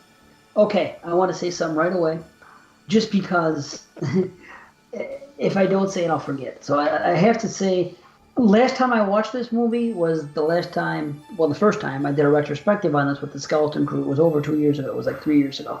And it was the first time I had watched it in years. And when we did it, we watched one movie a week and did one review a show. So it wasn't like this. So they were kind of spaced out, but still, I was still watching one after another. And after the dredge of 4, 5, and 6, I remember having high hopes for New Nightmare. And last time I watched it, if the rating I gave on that show would be a 5 out of 10. That show we did out of 5. So I gave it a 2 out. I said I was very disappointed. I said I was excited to see it, but then it ended up being more nonsense, as ridiculous as 4, 5, and 6, where nothing made sense to me, and the third act was terrible and everything. So I just want to put that out there before we begin tonight, because that was my last experience. Prior to that, I remembered liking it. But the last time I watched it, I did not. So here we are. And I was just laughing because as you're talking about how you didn't like the last time, Christian got up and just left for a minute. I thought he was like, I'm off the fucking show. You said you wanted me to do it that way. I'm doing it. No. I will preface everything. I don't know. We always say I mean, here we are. We're talking about it. I don't know why I'm prefacing We're doing anything. it. You don't have to preface We're it. doing This it. is the review. Here it is. We're doing it. When this came out, I considered this a 10 out of 10. I absolutely loved it. Loved it. Thought it was the best sequel, and I had a huge impact on me at that point in my life. I adored the self-referential take. It was just what I was into at that time. You will see in my crappy student film that's on YouTube, lots of references that pretty much can be taken from this film, I believe, and from horror in general, but specifically that self-referential take. However, the movie is not aged very well. There's a lot of melodrama in the film that, for whatever reason, seemingly worked for me back in 1994, but now it seems very forced. Isn't However, that interesting? You Okay. talk about melodrama. Part 4 had melodrama-rama. No, This is why I love this guy. You know he could have written that one down. That just came from the heart. That did just come from the heart. But I'll say this: this movie was never a 10 out of 10 for me. But in complete opposite fashion, I think I appreciate it more each time I see it. And I was just about to say that every time a little piece gets taken away, and I find that I'm losing my love for it. I still like it, but I'm losing my love for it. Well, I've lost my love for it, I guess. It's hard for me to say that because this film is so Scream 2 years before Scream came out. Minus the comedy, of course. But to me, the weakest part of this film before we get into the story is Freddy Krueger himself. They talk about him being darker and more menacing in this one. I don't see it. I still see him as a jokester in this. No, he's darker and the scariest he's been since part 2 until the final fucking act. Yeah, but that's where he makes most of his appearance. Well, Actually, and that's he doesn't get on screen until an hour into the film. You realize that? And I you like know that what? about I thought it actually should have been later. I made a note at one point towards the end when he pops out of the bed that should have been almost his first appearance. That would have been cool. It should have almost been like a Hannibal Lecter type thing where or even like part 1 where 7 minutes of screen time. I do like that miss me. Hmm. I actually I like like that that part. It was a good scare. And I'm going to be honest, I do like what they tried to do here. Well, again, with the characters playing themselves and taking that little piece of Hollywood. And the best parts are when they're referencing the old films. And my favorite part is when Heather has to accept the role of Nancy for the final act. I think that's a fantastic scene. That's very cool. Yeah, it With really John is. Saxon. I love that. Yeah. Suddenly calling her Nancy, and then her doing it. Fantastic scene, but you really can't explain it. It is rather forced, and then it puts it into that final reel, and the final reel really takes a nosedive. And I think that I love it until the final reel. I think Again with this series. It makes I don't understand. And okay, I'll say it right now. This time I was surprised by how much I was with it. I was actually on board with everything, and it clicked this time. Last time it didn't click. I don't know why, but the whole thing about when Wes sits down and explains it, that there's an ancient evil, and that's why he wrote it. He didn't realize that's why he originally wrote the original film, and everything else is. But and by fictionalizing it and toning him down, the whole genie in a bottle thing. And I didn't really get it. And I thought that what they were trying to say last time I watched it was that Wes was creating all the stuff, and I was kind of angered because by the end of the film I was saying,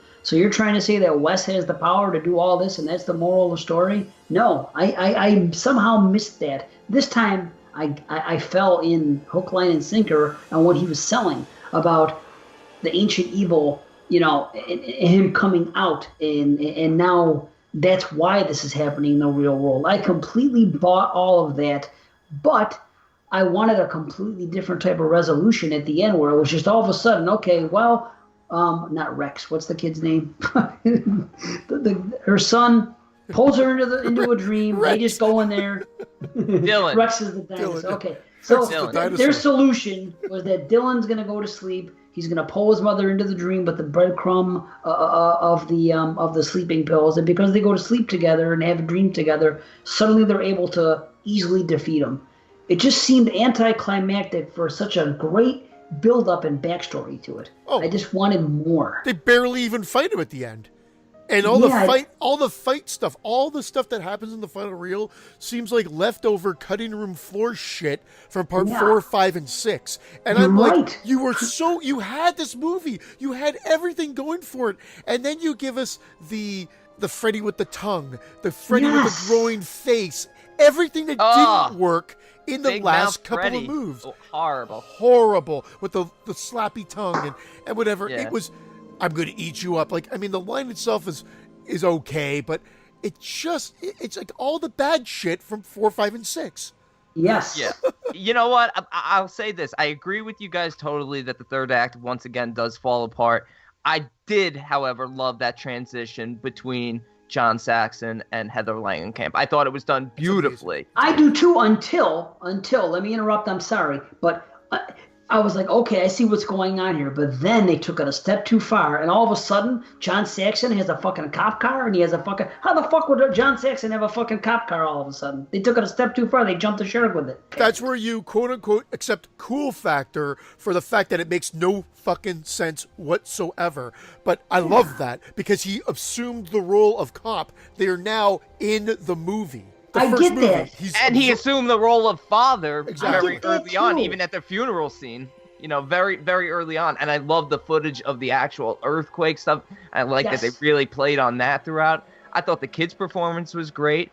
I thought the fact that Heather Langenkamp really allowed Wes Craven to use a real situation that was going on, the whole idea of someone stalking her, you know, this actual thing that happened to her, to use it as the basis of a story had a great potential to be something even better.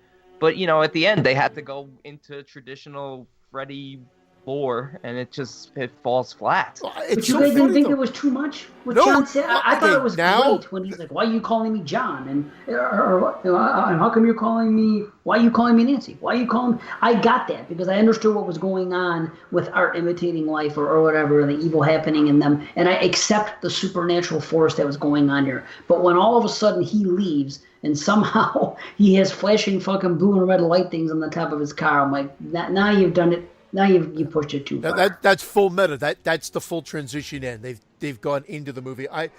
That is the cool part for me. But like I said, that's where the movie works best. Yet you can't really explain it on any sort of reality level because it's gone into that transition. I love, like, one of my favorite scenes was when she goes to see Wes Craven, who I thought did a decent job when I first saw it, but then every time I watch it now, he's so meek and he talks kind of, and you realize he's not an actor. But the reality is when that whole scene ends and it cuts to the screen and you see the script saying the last few lines, I love it. I do too. Fade to black and it fades to black. Another great scene. Those are the moments that I'm like so giddy about this movie. Yet when you think a little bit more about it, you can't really make sense of it.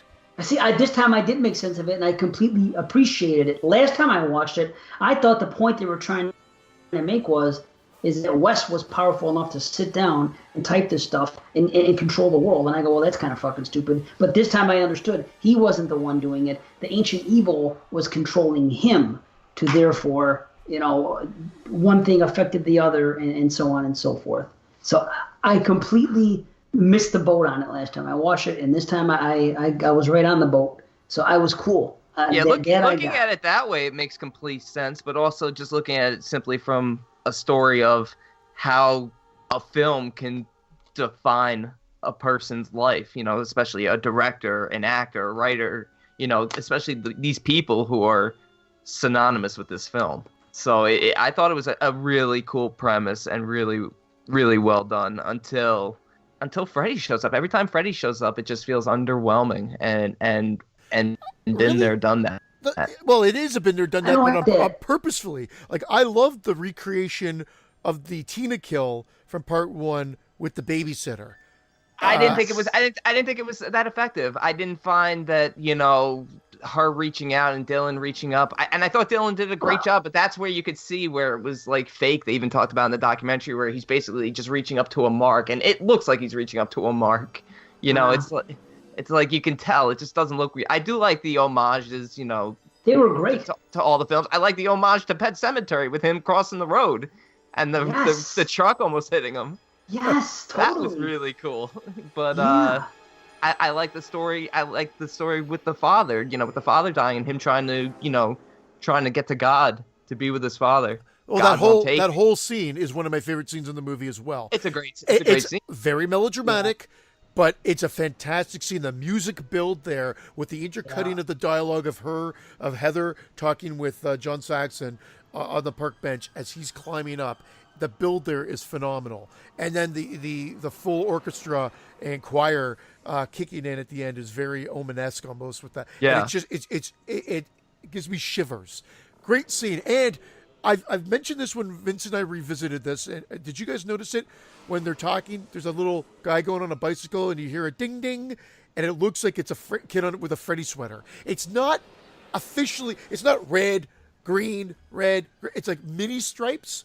And he's on, and you hear a little ring ring, and he goes in the background. And then when they say something else, he passes in the foreground again. Doesn't ring it that time, but the ring was like timed perfectly, and you could see him there.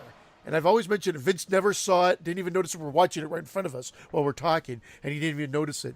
And I'm saying it's there, and I always thought that was a cool little addition in the background. Yeah, no, that kind of stuff is really cool. But I feel like they went a little overboard with the homage in the final act. The eels in the eye, the long arms, the goose steps again. It's like, it's like we get it. Like you're paying homage to the original, but this film, especially for those first two acts, felt like this could have been something scarier if Freddy Krueger had not been in this film. Is that weird to say? I know it's a nightmare film, but it's almost like if Freddy Krueger turned out to not be the threat in this.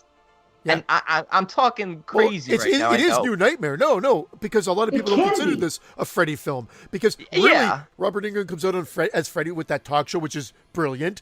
All that's great. Signing autographs, Heather's with nobody. Love all that. So you're absolutely right. The downfall, you might be right, is Freddy. I do like his look. I kind of do like the nouveau trench coat, green fedora, the new wave glove, but the reality is skin glove, because I think it's all part of him now, like fused, because he's evil. But I mean, I hear you, and I would have been on board with that. As I always say, I was a huge fan of Wes Craven at one point in my life, and I still really do admire a lot of his movies. But there's a thing I call Wes Cravenisms. I think I've used it on the show before, and this movie's fall victim, just like, and I call it like a Wes Cravenism is like the part in Shocker where he's playing with voodoo in his cell and then bites the guy's lip. All that stuff is a Wes Cravenism. It's just batshit crazy out of the middle of nowhere in this movie. And then in this movie, you would get like the scene which we already talked about, the tongue going wacky at the end and going and the crazy Freddy face with the tongue. He's like, no. And you're like, oh, come on. Why did you have this? The groin head. I mean, it wasn't necessary. And that line about skinning the cat, why did he even say that? It makes no sense. Give her place, skin the cat. What does that even fucking mean? At least if you're going to have a line that's somewhat comical, have it be make a little bit of sense. I'm not nitpicking. I have, Fred. As a matter of fact, held up I like just three. did it the other day. Check my locker. I'm like little Mikey Myers from the fucking Rob Zombie remake. I skinned a few cats. Okay, I got questions. Sorry, go ahead. No, you go ahead. No, I was just saying my last one was the demise of the evil of Freddy here. CGI hokiness. I just didn't know why. With the really optical zoom in to the monster Freddy's face and the eyes bulge out, it is nonsense. There was a lot of CGI in this that didn't look good. Yeah. I mean, okay, the highway scene, I mean, how could you do it any other way? Almost passable. The Freddy appearing in the clouds, you didn't need to do the morph of the clouds into Freddy. It would have worked if he just was there. We saw it in part 3, just with him in the sky. Simpler the better. The whole world that she swan dives into for the final act is just overdone. I mean, I know what they wanted to do, but just simplify it then. If you don't have the budget, simplify. Yeah. Right. It was like Dream Demon-esque. It was like, that's what it reminded me of, like the shit that we were just talking that we didn't like in Freddy's Dead with the Dream Demon and the snake and those pillars and stuff. That's kind of what this looked like. I thought they were trying to go away from all that, and it's just like it was like, well, here we are again with some fucking weird third act. It was, and I don't get it, man. I just because everything was so good. I'm focusing on the negative here, guys, because I was a 10 out of 10 way back when. But you got to realize I'm not hating on this movie. I'm just focusing on the parts that just irk me now. And I'm just wondering why. Because those first 2 acts are fantastic. Hell, I even love when that doctor goes, "We got to cut this evil out of him." I think that's badass. Her overdone, like, I love that part. I do too. Okay, now here come my questions about the first 2 acts. Even though I enjoyed them, I still have questions. Like, why was Heather surprised when Robert Englund showed up on the fucking set of the talk show? How could she not know he was coming when half the audience had fucking Freddy masks on and Freddy signs? Okay? Well, they were just there supporting. Because Heather's there, they're gonna be fucking supporting Freddy? I had no issue with that. She didn't know he was gonna make a special. Neither did I. That's a Daveism. That's a Wes Craven / Daveism. Really? So wait a minute. You guys think that if what's her name, Nev Campbell was on Oprah, people in the audience would fucking all show up with signs and freaking Ghostface masks on? Absolutely, 100%. But then again, it's different with that because Ghostface doesn't really have an identity like Freddy does. You know, I'm trying to think of a better. Okay, how about if what's her name, Ashley Lawrence? I knew you were gonna say Ashley Lawrence. If you think everybody in the crowd would have fucking Lamont configurations, fucking masks and Lamont configurations. Why is she on Dr. Phil? I didn't bring the configuration. I brought the Lamont. Lamont Sanford walks out. Yeah. Okay, so that's a Davism. Okay, fine. As a question. Okay, now same old shit that happened in part 4, 5, and 6. Why the fuck would her husband fall asleep so easily? Just gets out of work, drives in the car. He's 3 hours away though. He's a few. No, hours. he didn't get. Yeah. He didn't just get out of work. He got called saying that their son had some sort of attack or seizure, so he's rushing home. An episode. He's driving through the night. Yeah, an episode. He's driving through the night, and he zonks out. So that's okay, because when it first happens, it's daylight, and then a minute later we see him and it's dark. So I was like, why does this dude have a 2-hour commute to work? You live in California, fucking, you have a good job. Don't you think that they'd live a little bit closer to fucking where the guy works? He's gonna drive 3 hours a day? He was going to shoot a commercial for a few days. He wasn't planning on coming home. He was going to be gone for like a few days to shoot the commercial. A 3-hour, 4-hour drive, whatever. It was 7, 8 o'clock at night and it was still light out. And he got in the car, and an hour and a half later, it's dark, and he's driving home and he falls asleep. The problem is they shouldn't have shown the glove coming through the thing. Then they should have left it so mysterious until the final act. And then reveal whether or not it was going to be Freddy or just something completely different. And I could agree with you again. But if they're going to show the glove, why the hell did it have to be CG at that point? Oh, so terrible. I mean, that could have easily been practical. Like, you just have a fucking glove come out of a seat. Right? Come on. A Michael Jackson glove. Oh, yeah, sequins and all. At this point, to scratch his nuts. Some of the takes, like, I got a kick out of, I touched him. And then the phone with the tongue shooting out at her again. Yeah. Homage to the original, but the phone just doesn't do that. It starts foaming at the mouthpiece. Oh yeah, that was weird, wasn't it? Yeah, it did foam. So did Dylan. Yeah. Dylan foams at the mouth at one point. I thought he had rabies. Oh, Dylan kind of got annoying a little bit when he was talking like Freddy. I wasn't too keen on that with that voice. It almost reminds you of the kid from part 5. School's out, Kruger. Yeah, but at least he was using his own voice and not Kruger's voice. Yeah, I actually liked him in this. I never had a problem with Dylan. Yeah, just me either. That. I like Dylan, just that part. I just don't like him doing the Kruger voice or that voice. That's all. I liked him with when he tied the kitchen knives to his fingers too. How did he do it? I understand. Yeah. That's okay. Yeah, but it's a cool scene. That's okay, but why didn't Heather know Freddy was coming? Yeah, because that's movie magic. You're talking about plot logic. There's two different things, man. I don't know. It's certain things. And now, don't you think that if your kid had a fucking dinosaur that got the 4 claw marks on it, don't you think that red would be the last color you would use to fucking sew it up? You want to scare your kid. What the fuck? That's blood right there. The fuck? What is she thinking? That's just sort of like... just a shout out to Freddy because he's green and now red and green. Plus, it looks like blood. That's why you don't do it. Your kid is scared out of his fucking wits. I know, but You're not gonna that's put blood on his it's a fucking horror favorite movie, doll. so that's why they're gonna do it. Yeah, I'm just telling you, I would never do it. If Of if course that was you my would. daughter and that's all I had left was red thread, I'd say, sorry, honey, we're out of thread.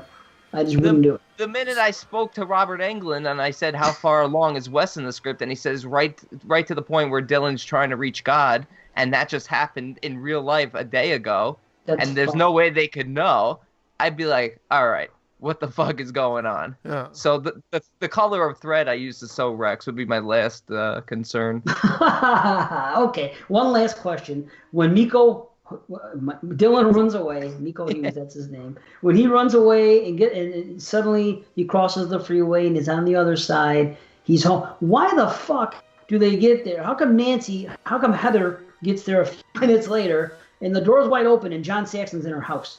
Does that make any sense? Did I miss something in the plot? Why would John Saxon just be in her house chilling? She runs in the house. Oh, No, she called him. She called him. I know she did. called him, but she was at the hospital when she called him. Why would he go to his? Why? What would prompt him to go to her house? I think she said no because he went missing. I unless I'm getting it wrong in the way that it I could be unfolds, wrong, too. I think It's a he went genuine missing, question. and she said, "Can you go back to the house Okay, to be there in case he gets there?" I'm almost positive that's the case. that's fine. That was your Good. concern, and not the 1,000 Freddys that come running. Oh my no god, reason that's whatsoever. It's stupid, but that's what we've come to expect with this series. I mean, what are you gonna do? Yeah, but I'm it didn't have not to be thrilled there. about it. It didn't have to be there. This I movie know would have been that. fine without it. I agree, nothing- but there was it's almost like nothing they had to. laughable. There was nothing laughable about this movie except any scene with Freddy or 10,000 Freddys for that matter. I almost expected them to be handing out water like it was a marathon, like the other people at the side handing out waters as the people run by. Man, and the CGI with the cars, and I mean, it just looks so bad. Heather's what? ducking down, and it just like Brandon, I'm actually starting to buy into your theory here. What if that whole recreation scene didn't have Freddy in it whatsoever, with the babysitter, and you just see her getting done a la Tina in part one, and he's getting ripped up, but we still don't know what the hell's going on. We just assume it's Freddy because we've been presented with this, but it's this ancient evil. The ancient evil could take the form of Freddy in the final part, maybe for like a split second, because really, how did they defeat him? The breadcrumbs, It's the sleeping stupid. pills, they don't Fucking really actually dumb. defeat him. He turns It's the dumb. fire on.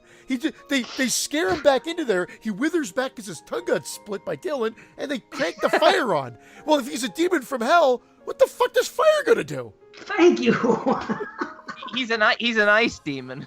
And then that's it. And then the whole place blows up and fireworks and spectacular, and they get Well, he coughed turns out to of the the bed. devil. He turns to the devil first.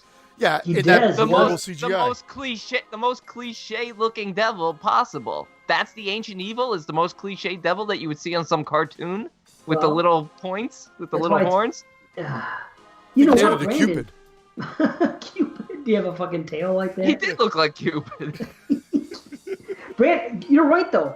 See, you're right. Brandon's onto something there. I'll go a step further. They should have just had a car accident with her husband. They showed him passing out, and then when she unveils the thing, you see the claw marks without us, as the viewer, seeing the glove come out. They should have been a mystery till the very end. You guys are 100% right. There should have been a rational explanation for everything that happened until the end. And then if you want to go ancient evil demon, great. If you want to go Freddy, great. But they showed their cards too early, so you knew it was going to be bad CGI Freddy from the beginning. You know, bad CGI and a goofy Freddy. Because, I mean, that's what it is. It was really smart, and you could tell Wes Craven wrote this because that's a lot smarter than the other films. It falls apart because of Freddy. And I love Freddy, but it doesn't work. I liked Robert Englund better than I liked Freddy Krueger in this.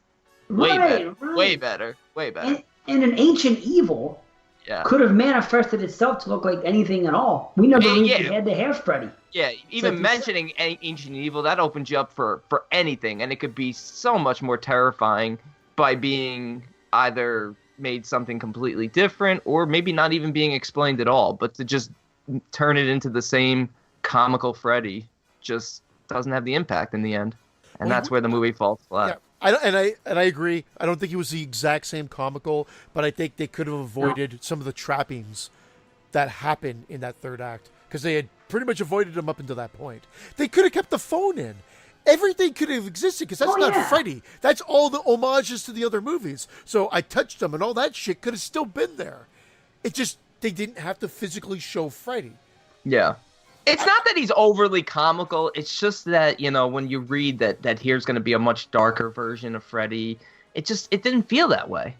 He's the scariest in the first two films, even though I find 2 to be a mess in terms of trying to understand its logic. He is genuinely terrifying in 2, because there's no jokes, and he's really gay for Jesse. I do love the makeup design in this, but I will also say in that same sentence, it's still a little rubbery looking. It's just a little something about the whole kind of look to him is just a little. I love the redesign, but it's still a little off. And part 1 and 2 are still where he looks the scariest, and part 3 and 4 is where he looks, I guess, the most quote-unquote iconic. For sure. Yeah. I like when Heather and Julie beat up that nurse. They keep punching her and elbowing her. She does elbow stuff. her. Oh my gosh. Oh, she gets hit so many times it's fed. That's good comedy. This movie. Yeah, that was good. And how many sleeping pills do you think she took from that trail of Quaaludes that Dylan left for her? Where did he get all these pills from? Yeah. How many were they giving this kid? Yeah, he left a trail of like 50, and she took like 1 million. She should have been asleep back at the highway when she took the first one. No shit. Wow. Yeah, that's something. Yeah, the big takeaway from this is if they removed Freddy up until the final act and then did something else, I think we would have had a better movie. I agree. Yeah, I totally agree. Again, I don't know. Are you guys done? Was there anything else that you guys wanted to say? No, I'm going to say one thing. I like all the nods. I like all the callbacks. I like in the beginning, the intro was like the original in a way that we haven't seen that with the score and everything. The whole screw your past thing and all those little things, the coffee machine by the bed, all those really cool. Some of them are subtle. Some of them are more in your face. But what did I say recently? Granted, that was a remake, but what they did with like the Evil Dead remake with the callbacks, they played that perfectly. I think they did it here almost as perfect, maybe a few times too much, but they reserved the right because of who's on board. So why not? It's fan service or not. I think all that stuff was really good. So I just wanted to give her props for that. And my rating's not going to be. I mean, I think I came down a little bit, but ultimately, my rating's a 6.5.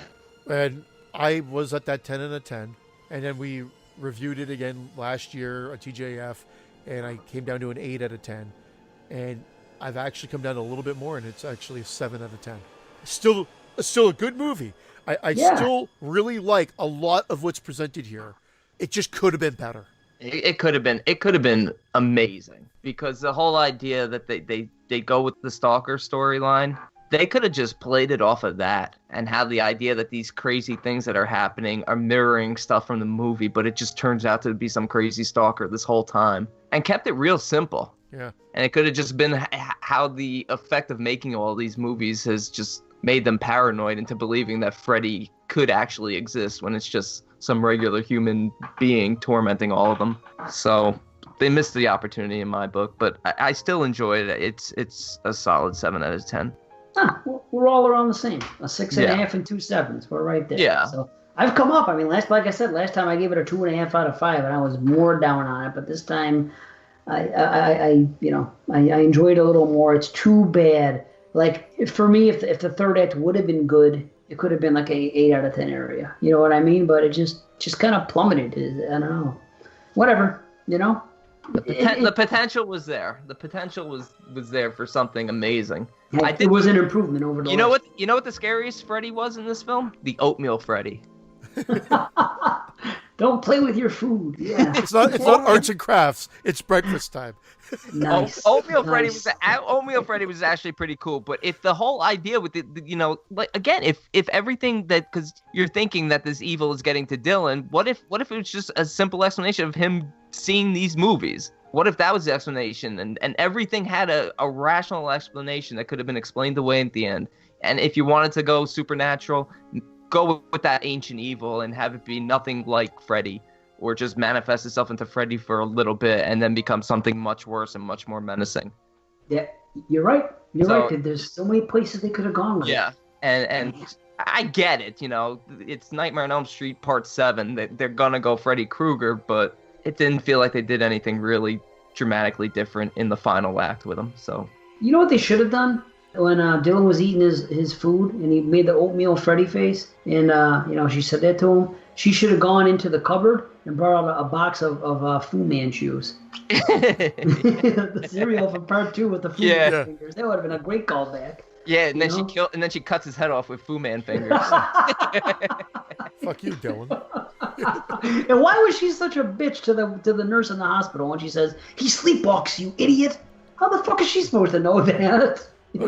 Because she was treated like a bitch by her, I guess, up to Yeah. that point. So Yeah. I guess that so. takes the All wrong right. medicine. You thought she was treated like a bitch? Really? I thought those nurses were doing their job. They didn't get this fucking this chick's flipping her fucking lid, talking about Freddy and shit. She hasn't been sleeping. I thought they were doing a fair job. Those nurses. Eh, No. I cheered when they got I- punched. Oh man. Okay. One more, One more? boys. One more to go. I'm really curious to see how this one's gonna go. Oh man. Why are you screaming? I haven't even caught you yet. And we're back. Thanks for bringing us back. Good job, C. Why should I always fucking do it? Right on. What you got, B? You on that remake kick? We're about to find out, Mm-hmm. aren't we? Indeed. Nightmare on Elm Street 2010. Let's go with the B description. The specter of a dead child rapist haunts the children of the parents who murdered him, stalking and killing them in their dreams. The specter. Can I start? What is it? Phil What is he? Spector? Yeah, Phil Spector. Yeah. Rodney Spector?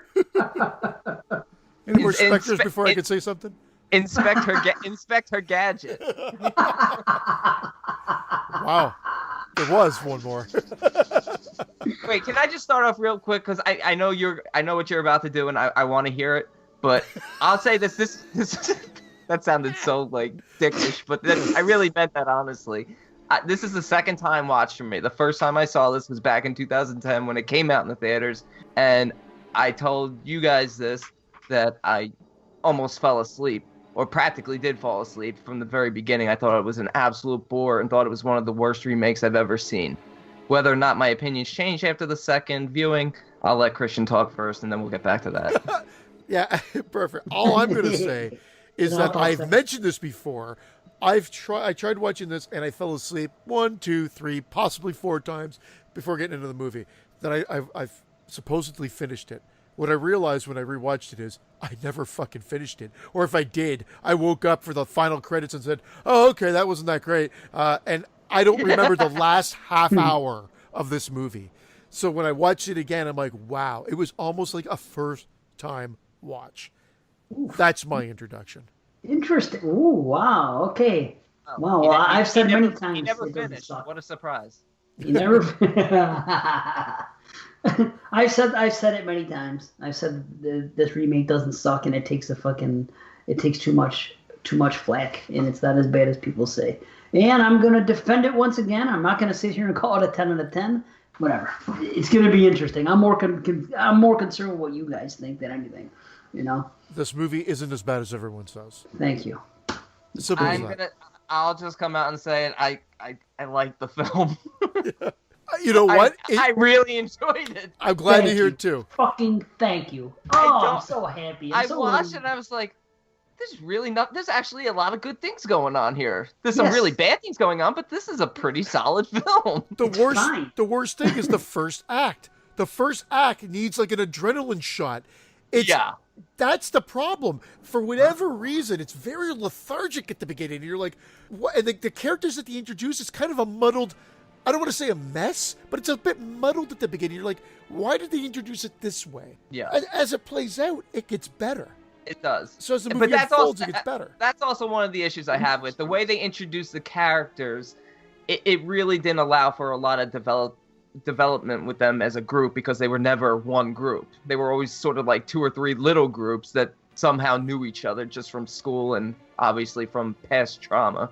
But right off the bat, great opening credits sequence. Yeah. I thought it felt like an American Horror Story opening type sequence. I thought it was really cool. Yeah, but ahead of its time. Yeah. Yeah, and Jackie Earl Haley, I've always been a fan of his. I really have. Ever since, obviously Bad News Bears is great, but he did a film a few years before this one called Little Children, where he played a pedophile, and he was nominated for an Oscar for it, and he's phenomenal in that. Yeah, it's a good and film. I thought he brought, it's a great flick, and I think he brought a lot of that character to this one, and he does a great job. The only thing bad in this film about Freddy is the CGI face, because I thought it looked terrible. See, my least favorite thing was his goddamn voice. They overdid the voice. I think it would have been better had they not. It's like they boosted it up, added a ton of bass, and it's just overdone. It's like the soundtrack. You're like overpowering the soundtrack. I'm like, it's too I didn't mind it. I didn't mind it because I thought the dialogue really landed. I liked the fact that he was playing games. I like the fact that they went back to the darker, more implied child molester thing, and he was doing all these childlike games, playing hide and seek, and whatever else he was doing. But all his lines kind of touching the kids. All his lines were very playful and creepy. Sorry. It made sense. He was. Those flashback scenes were great when you actually see him as in the past. Fantastic. I thought that was. Yeah, dude. Well done. Definitely better than they fucking did in Freddy's Dead. No, out of all of them, there's more. So in the first one, you get told what happens in the original. In this one, you get shown some of the backstory, and they do a great job. And then on top of it, they top it off with the nightmare that Quentin has, showing the whole hunt of Krueger. Yes. And it's the best version we've ever seen of this part of the story being shown. Yes. They showed it in Freddy's Dead garbage. They showed it in the Tobe Hooper. Well, you know what's great about Freddy's Nightmares pilot episode. This is the best version of that we've ever seen. It is, and the element of mystery. That's what I love about this. That I remember seeing the trailer for the first time and seeing him run and saying, "I didn't do anything," and they're doing, and right away, I don't want to say I fell in love. Right away, I got excited, and that's why I went out and bought this shirt based solely on that fucking trailer. I was sold, and I'm thinking, wouldn't it be cool if he was innocent and they fucking did this and he came back to kill him? Now, did it work out that way? No, but the fact that we, for about an hour and 10 minutes into this film, don't know, and we're trying to find out with the people, with Nancy and fucking what's his name. You fucking stole my thunder. I was trying to chime in, and that was the one thing I wanted to mention was the fact that I thought the great part about this was that there was an element of mystery in the fact that Freddy, for most of the movie, you're not sure if he's innocent or guilty. I loved it. I thought it was great because, like Quentin says, we were little kids, less than 5 years old probably, or 5 years old, whatever they were. And I liked Quentin's character. I liked Chris's character. Some of the characters, Nancy, she's okay. I don't know. She's a little Chris. I'm sorry, B. Were you gonna say you wish Chris was the main character? I wish Chris would have been in fucking from beginning to end. And that's how they set it up again. Another homage to the first one. Chris was the Tina in this one, and I thought the Tina kill in this one was much better than the Julie kill in New Nightmare. I wanted to say that when we said that in New Nightmare, but I wanted to right. Your Honor, yes, they did it much better. Yes and no. She gets tossed around a little too much before it happens, but it's still good. It's still really good. Yeah. When the kill happens, so quick and then drop, that was fucking good. Because here's what they did. In this film, they wanted to recreate those scenes. They wanted to do it the right way without completely ripping them off. And they did. Where they really, really, really dropped the ball was, and I know you guys are going to fucking completely agree with me, was the fucking hand and Freddy's head coming through the fucking wall on Nancy. It's totally CG. Totally. Terrible. Yeah. Terrible decision to do it that way. A big disappointment. Because it was cool that he came all the way out and you saw like half of his body and his head and his hands come out. That was cool. So someone that had that idea said, okay, let's do that scene, but instead of having the claws in his head above her, why not have him coming out of the wall even further where we see like half of his body coming out?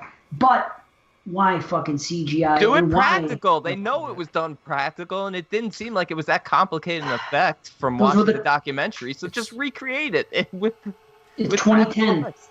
It's 2010. That's why. That's what they were doing. I know, but it's such a little scene, but so pivotal. I do love the little mannerisms that he brought to the character. I love the little twitching of the blades that he does. Yes, me too. I Yes. absolutely love it. He does that a lot, and I thought, whether you think it's a good thing or not, it was certainly effective, especially this time around in the first act specific, where the jump scares, specifically with the glove. Every time he popped out, I actually jumped a little. So I thought they were effective for that. I know they seem like cheap scares, but it got me. Well, he's in a no-win situation. Jackie, whatever his name. Yes, he is. Because Yes, he is. Robert owned that role. You say Freddy Krueger, it's Robert Englund. That's it. He can't win. Did he do a good job? Absolutely. The voice was a misfire for me, a misstep for me, but obviously not for you, Brandon. So I guess again, it's relative. So I understand what you're saying. If it had been stripped back, I get it. If it had just been more of his voice, just a more realistic, maybe even a soft-spoken, childlike voice, because they did go deep and scary, but I felt like the lines he delivered worked, and I enjoyed his lines, and I thought he was one of the stronger parts of the film. I liked each of the characters. I mentioned that, but again, they just needed to be. The first act should have been somehow them as a group. It should have been more traditional to the old Nightmares, where you see them hanging out. It felt too disconnected, so that we didn't know kind of like. The first guy was useless. To be quite frank, he didn't need to be in there. I mean, I know they reference it later, but they just want to start off with a big kill and get you going, which I don't mind, but it just felt like everybody knows each other and they're friends, but like nobody's sitting together, nobody's saying hi to each other, and I don't know, it just Well, I think that's true to life though, in a way. They're high school kids. They go to the same school. They're just in different cliques. It's different. I mean, you usually don't see that. Maybe go against the grain and try something different. And maybe that's what they went for. Did it work? Probably not. But maybe they wanted to do something different. They definitely did something different by starting off with a guy dreaming and not a girl. When do you ever see the film open and it's a guy dreaming? Never. This one. And when the kill happens, it's cool. It almost harkens back to part 3 where they make it look like a suicide attempt. With Kristen. Yeah, he pulls it up and you see the other side. You see Chris is watching him and he's holding the knife in front of his throat and he's talking all this crazy shit and he slits his own throat. A badass kill. That looked cool. It looked like he committed suicide. I thought that was a good intro. I thought the dream was cool in the beginning. As the film goes on, I feel a little different than you guys. I'm not all that much into Nancy and Quentin as much as I am to Chris. And I like the first act better. And once again, I think the third act, it wasn't terrible. It was just kind of convenient. I don't disagree with that. My favorite characters of the kids was Chris and Quentin. But I don't mind Quentin so much. For some reason, I didn't like Quentin and Nancy. I can't explain why. But when the film just kind of focused on the two of them, maybe it was just a on-screen chemistry. It felt forced. Yeah, it feels forced. It feels a little cliquey, and it feels like nobody belongs together because they didn't establish. Not that it has to be a friendship, because that's not what it's based on. It's based on the fact that they were all molested in the same preschool class. But I don't know. Their relationship just all felt disjointed throughout the whole film. Everyone's relationship with each other. They're like all sad that this one's dead, but you never see them interact with that person. So. It just seems, I don't know. I do love the set pieces, though. Yeah. I love when Quentin falls asleep in the library and the computer goes into that sleep mode and the birds fly out of the trees and then he's asleep in the library. There were some cool sets in this, I thought. You know why? Because this went back to the nightmare imagery in part 1 and 2, and not the bombastic nightmare worlds of 3, 4, 5, 6. And I'm not saying like 3 and 4 or 3 worked, 4 worked because it kind of just built off that. Then it was like they were trying to top it and they never really got it. And I'm saying this just went back to simpler times. Our surroundings are familiar, but there's just something not quite right. And a lot of it reverted back to the boiler room imagery, which was fantastic and worked great. How cool. Yeah. How cool that the boiler room wasn't where he necessarily took the kids. It's where he got torched by the family. He had his little hideaway. Yeah, the cave. The cave.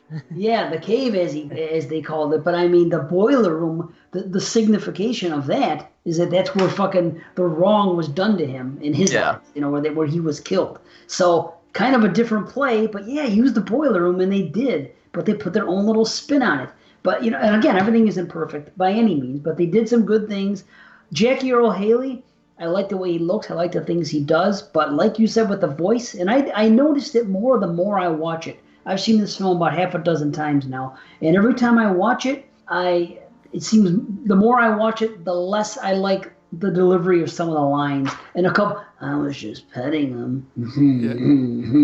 It seemed, I'm not knocking his performance. His performance was okay. It was fine. More physical than the talking. Something about the voice, the more I've seen it, kind of rubs me the wrong way a little bit. You know what? I watched it with headphones on, so that it was right there, and it was so overpowering to the film.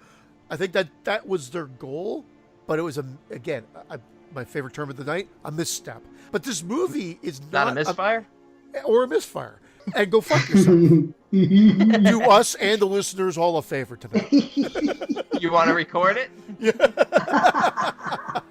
How about the sound design? Since you were watching on a headphones, pretty solid though, no? Yeah, I mean, they really love the squeaking of those the blades off things and whatever. It was unsettling though. Yeah, it was definitely unsettling. I mean, it looked good. It sounded the good. mask, the face should have been better. They shouldn't have gone with. Was it CGI that they did? I don't think it was. Face? No, I don't think it was makeup. CGI. I think the CG came into like the part where, like, see, I didn't even think it was CG, but I think if there's any part that looked somewhat CG, it was when it looked like he had a hole on that one side of his cheek. Right, in the third act when it really is prominent when he's talking to Nancy. And that might have been touched up later, but yeah, right. I actually will give it credit where I usually nitpick CGI where people get mad at me. It seems I didn't notice it being an issue. The coming out of the wall was an issue, but not from the makeup standpoint. Yeah, if he had just come out of the closet like most people do, that would have been fine. How about the use of that song? Go ahead, B. Sorry. Oh, I was going to talk about the Jesse kill. When he first gets into the prison, did you notice that his cellmate is on the top bunk? He jumps down like he's going to start shit, and he just jumps down and just gets right into the bottom bunk. I don't understand why he did that. Like, he jumped down, get into the bottom bunk, and then the next scene is Jesse in the top bunk, like, screaming, don't fall asleep, don't fall asleep. But I love the Jesse kill. I thought the fact that he's dead, but he's still with Freddy for 6 more minutes because the brain functions for 7 minutes after the heart stops. So cool. And he's like, we still got 6 more minutes to play, and that creepy ass. I liked it. I did too. I really enjoyed that scene. I thought that was cool. And it's a nice callback to Rod in part 1 dying in jail. Yeah. A lot of these. I mean, this is all pretty much callback to part 1. A lot. And a joke from part 4. They wedged in how's this for a wet dream? I liked it. Joke. I liked it. It looked better. I don't know if women can have wet dreams, but you know what though? I liked it too because it took the creepiness of the oatmeal stairs. And it made that whole hallway, but it looked good. The whole hallway turned like into a pool of blood, and it was really well done. And again, creepy. There's some messy parts to this movie, but I was shocked at how much I enjoyed it. Nice. I was too. I was expecting to hate it. I don't know. Actually, here it is. Nightmare on Elm Street compared to Friday and Halloween and the other slashers, and it's more of an intimate movie. In the other movies, the teenagers are prey being stalked. And in this movie, in A Nightmare on Elm Street, it's Nancy and mostly Glenn through most of the movie trying to figure out what's going on with this Freddy character and who he is and what he wants and what we're going to do. And then at the end, or not even just the end, the second half of the movie, it's the final girl going after the killer, not the other way around. Her trying to find out how I'm going to defeat him. It's an intimate movie. It's different. It's hard to reproduce that type of film. And I think that's why people look at this movie and instantly compare. Obviously, I don't have to say that they're going to compare Robert. We already know that. So you said at the beginning of the show, whoever steps in those shoes, they're big shoes to fill, it's not going to work. But the comparisons are going to there's going to be more criticism because of the intimacy of this type of film. It's not your ordinary slasher. Like, you can make Nightmare on Elm Street. You can make Friday the 13th. Throw kids in the woods and have fucking Mass Jason come and kill, and there's your final girl. There's a lot more to Nightmare on Elm Street than there is a regular slasher. And there's a lot more to draw comparisons to. And people are missing the Heather Glenn thing and everything else, and the group dynamic that we said earlier with Rod and everything. It just... Which is its biggest misstep. Whereas in the previous films, we're talking about the biggest missteps, at least I am, being everything involving Freddy Krueger. And Freddy Krueger is not the issue in this film. It's just a little bit more character development as a group development or something. I don't know. Why not keep the same names? There would have been no problem using the kid that was in jail as Rod, Nancy Thompson, Glenn. Like, why switch the names up? And the other thing was, like I said at the beginning, it's just that it was like it focuses on one character and then we shift to another, and then we that character, and then we shift to another. But so once we got through that, there is stuff that works, but it is a little messy at the beginning, like I said already, and I know I'm repeating myself. But then they do the nods, like the old, well, I'm your boyfriend now, Nancy. Instead of into the phone, he's saying it when he's right on top of her, saying, "Oh, your boyfriend's gonna help you. I'm your boyfriend now." I thought that was cool. I thought the recreation of the scene in the tub with the glove coming up was cool, because it is a remake. Yet they didn't take it the next step and have her get pulled down. They head fake you with it. They think, okay, it's going to go all the way. Nope. They give you the best part of that scene where the glove comes out, and then it cuts and she goes back into her room. Yeah, but they used the pulling under scene for Quentin at swim practice, where he's pulled under the pool, and when he emerges into that murky water and like that. Yes. Oh, that's such a haunting image. Yeah, for sure. Yeah. And then the last one was the body bag. Seeing the friend in the body bag. Yeah. And it was creepy in this one too. They managed to make it creepy. Is it as effective as Tina in the original? I don't think so, but I'm going from a nostalgia standpoint and from a movie that I herald a 10 out of 10. However, did they recreate it well? Yeah. They went a little far this time. They went a little far by having a human centipede come out of her mouth instead of a real centipede.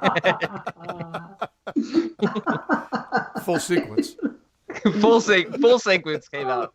I pictured a miniature one of the ones from part 1 coming out. The Asian guy in front of the small one. Vern from Mini-Me. I love that that Nancy at one point she thinks she has the upper hand because she tells Krueger that she set an alarm. Throwbacks to the originals where Nancy was smart and set the alarm, which pulled her out of the dream, and then Freddy tells her that she was already asleep when she said it. I thought that was really cool. That is cool. Like, oh fuck. Yeah, wow, that one got by me. There was a lot of cool stuff in here. I was shocked. Again, this was only the second time I saw it. After that first time, I never wanted to see it again. Dare I say, I might actually buy this film just to put it alongside the other 7. I'll tell you what, the only 3 I own on Blu-ray, pardon me, I have part 1, and then I have the double pack of part 2 and 3, and the only other one I have is the fucking remake on Blu-ray. Okay. Yeah, so I had that box set with the 7 films, but I never bought this one. I'm so pissed because the other day, I knew we were doing this, of course. I went to Walmart right after I moved into my house. I went to Walmart, and all they had, and I went to 2 Walmarts and a Best Buy, right? And all they had was the DVD set. So I said, well, you know what? I'm not a big fan of 4 through 7 anyway. Fuck it. I'll buy the DVD set. So I bought the DVD set, brought it home, watched them on DVD on my brand new fucking beautiful TV and sound system where I want to be watching blues. I watched the DVDs. Wouldn't you know it? 2 days ago, I went to my Walmart, fucking a stone's throw away from my house, and the fucking Blu-ray box set is there. You gotta be fucking kidding me. I've got the DVD one, but I think it's prime for an upgrade. I'll tell you what, the Blu-rays, they look good. It's a pretty cheap set. I don't like the way the discs are stored, but it's solid. It's certainly solid enough. Yeah, it's $30 at Walmart. It was $20 for the DVD, $30 for the fucking Blu. You can't beat that when you look at it, $4 a film. Do they give you 5 uncut or no? I never saw anything uncut. It's so weird. Yeah. I had that uncut, and I swear it was VHS. That makes sense. I don't even think it was a laser, but I'm pretty sure it was the uncut version on VHS. Dude, same thing with Hellraiser 2. It was uncut on VHS, but when it came to DVD, it was cut. It was rated R. We didn't get it back until the Scarlet Blue set. The nicer Scarlet looking Box. the movie gets, the less of the movie you get. Part 5 in the Blu-ray is only like 12 minutes long. Thank God. No, Right. but What about the song "Dream"? I like how they use "All Love it. I Have to Do Love it. Is Dream." Yeah, Love that was you. so cool. Well used. The EpiPen Yes. was really cool. The reverse Glenn. It's not a reverse Glenn kill because nobody's getting killed, but the blood shooting through the ceiling this time, shooting down instead of shooting up through the bed. yeah, Another callback to Glenn. Yep, the micro naps. I was not sure I was on board with, but it is a thing. makes sense. It's logical. Yeah. Better than fucking daydreams. I'll tell you that. All At least right. micronaps exist. about Daydreams is a baby figure of dreams? speech. Forget about daydreams. Let's rip on fetus dreams. Yeah. Fetal dreams. That's true. In utero. That's utero. True. That's true. I don't like Quentin surviving. I'll tell you that. That motherfucker was dead. That's shit. That was shit. I did not like that. That's a big turn off to me. Yeah, we And need I'll tell you Final what- Girl back, but I'm there. Like Nancy's not. I would have killed Nancy and had. I would have killed Nancy. That and would have had been a Gwen- great twist. And had Quentin live. I felt like Quentin was the lead character in this. What a Quentin twist. felt. Yeah. Yeah, I would have What a killed twist. Nancy. What That a would have been twist. cool.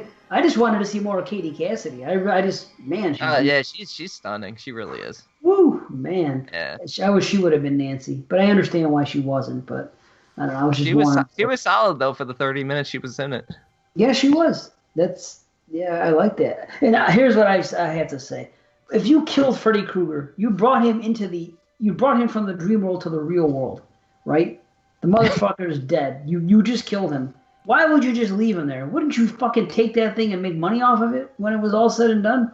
Well, That's proof of life after death, right in front of you. True, but there's also no sign of the body because the minute the fire department's there, you hear them saying there's no sign of a body anywhere. So at least from that standpoint, they bring him out to the world. They basically refry him. That's what they do. He's a refried bean. Yeah, he's a refried bean. He's JP. And I always They say, does that burn him back to normal? Well, that's the thing. You can find it. You can make issue with that if you're saying, well, it didn't work the first time they killed him. Why are they killing him the same way? But you know what? First they tried to burn me. Oh, sorry. But at least it's simple in theory that's how they defeat him when he's human. That's how they'll defeat him when he's a demon. And of course he disappears and they say there's no sign of a body. So it makes perfect sense that they go with that ending that they do, which I thought was okay. You know what though? They ripped off fucking the burning. Cropsy got burned. They burned him again at the end. How do you like that? They also ripped off the ending of the original one, but instead of getting pulled through a fucking little window through a door, she gets pulled through the mirror. And I'll give it a little credit. The CGI gore didn't look too bad there. It looked like it was like a 3D thing. Looked like you should have had 3D glasses on to watch that. Yeah, didn't you see that scene right before when she put on the 3D glasses? Like 10 seconds later? No, Maggie was standing in the corner still wearing the 3D glasses. And then she said, "Freddy's dead." And then he said, "Not in my world, bitch." And fucking grabbed And it. no, then Nancy said, "You said that the last fucking movie. Shut it, bitch." And that obligatory line that she said, "Welcome to my world, bitch." Remember when they were all doing that in the remakes? Okay, speaking of remakes, Texas Chainsaw, Halloween, Friday the 13th, and Nightmare on Elm Street. Everybody you talk to is going to fucking completely shit on Nightmare on Elm Street and say those other ones are so much better. And I do not know why to this day. I'm going to say it again. I don't see how is this significantly worse than any of those films. It's not. It just, I think the problem is Freddy is such an icon, and they've replaced the icon with someone new. Yeah. Yeah. Well, they do it in the other movies, but again, he's a speaking villain. And so much rides with his verbal performance, so it's hard when you hear that voice and it's not Robert Englund. But at the same time, you do have to look at this as its own thing, and you can't judge against that because it's actually a strong point. I really enjoyed Jackie Earle Haley's performance. I do too. I just said, like I said, some of his lines and a few things that he says, I don't want to say they're cringeworthy. Well, I felt the complete opposite because I didn't write down anything that he said that felt like it didn't hit. Everything felt genuine and purposeful. The words hit. The dialogue hit. Just some of the delivery, just. You're talking about with the bass of the voice, you mean? A bit, yeah. The bass of the Yeah, voice. that could have been the production of it, the sound production of it, more so. But no, a lot better than I was expecting. How about I like the scene where Nancy's researching all the other kids in the preschool picture. That it extends beyond this group of 4 or 5 kids. It's bigger, and you're seeing, and she's doing the research, and she finds out that each one of them died in a different, horrible way. And then she sees that video vlog of that kid Marcus. And his last vlog, he falls asleep and gets killed on camera. You know who that kid was, by the way? Who? I've seen him before. Where's he from? Christian should know. You better know Christian. Sorry, which kid now? Oh, was he in? The kid had the blog. Remember, and he was talking about falling asleep. Does anybody else have this problem? He was in another slasher, wasn't he? The Asian kid. Yeah. You know who that was? Now you're making me feel bad. It's okay. It's Chewie from the Freddy remake. It is. Oh, I was going to say it's Friday. That's the only other thing I could think of. I didn't realize it was him. I didn't want to sound stupid and guess wrong, so that's why I said he was in another slasher, because I knew it was another slasher. You were right, yeah. Chewie. He didn't look very Wookiee-ish. Chewie. Not gonna do it anymore. Oh shit. You know what I like that Quentin used that old school paper cutter handle that we used to have in schools? Yeah. Man, I always thought that would be a cool weapon. Remember that? We used to... Yep. Oh my god. We used to walk around as little kids in the classroom with that thing. That thing could chop someone's head off. I want one now. I want to put it in my trunk. That's a great thing they have real quick to surprise someone with. Oh yeah, motherfucker. He's even more useless than Glenn, though, Quentin, in the end, because Glenn, at least, was awake for a little bit. Quentin fell asleep almost before Nancy did.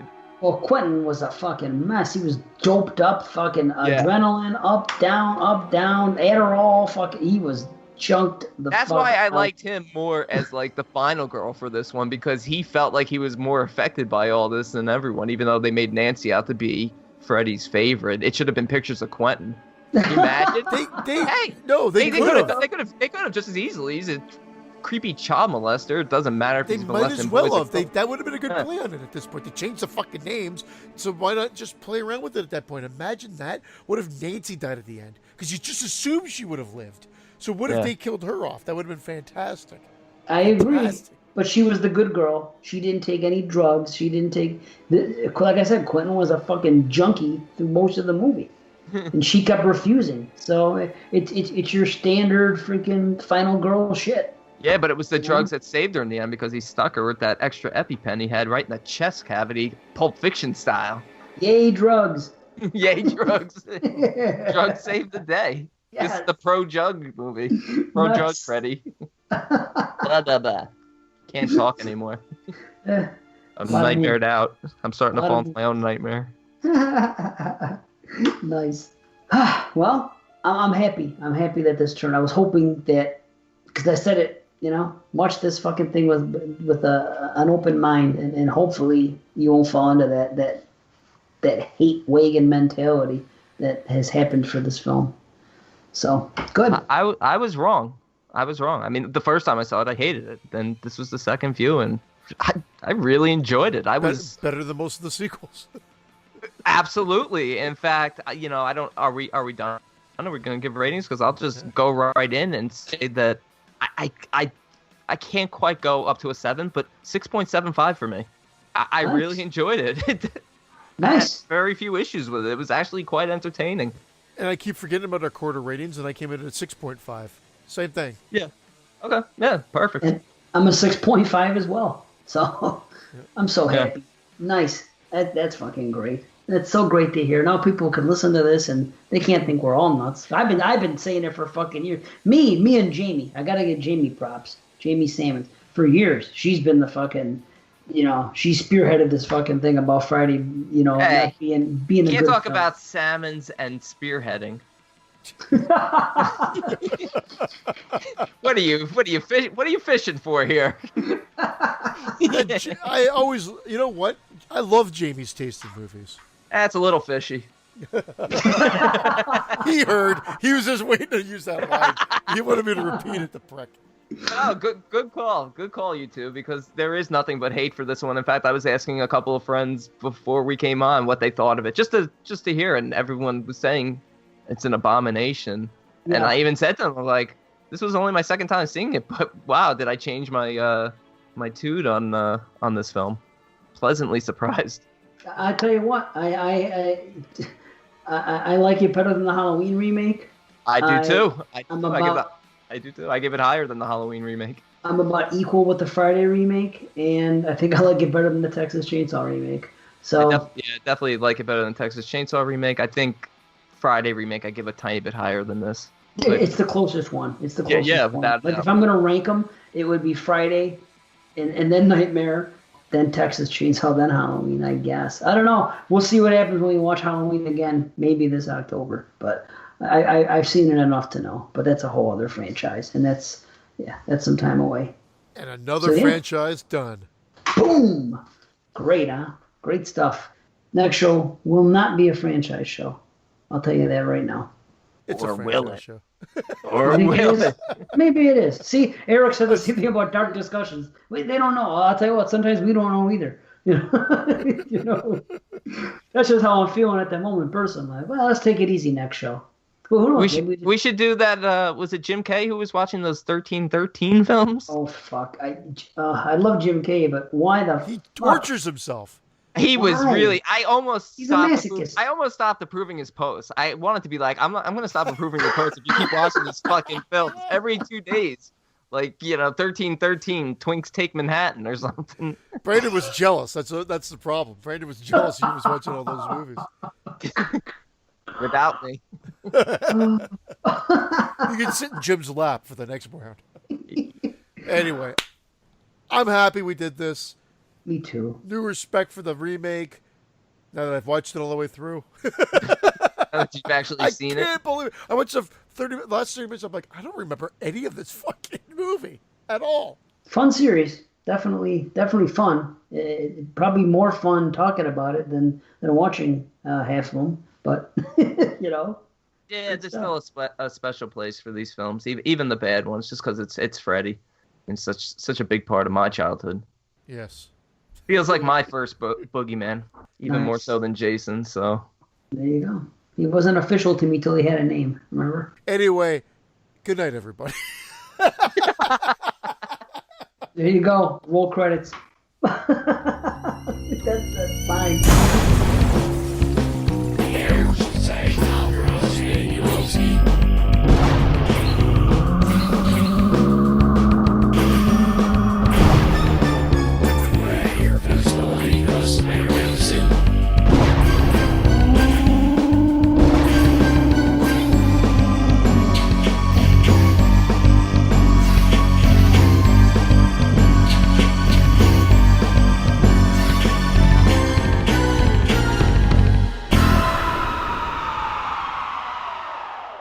I am eternal.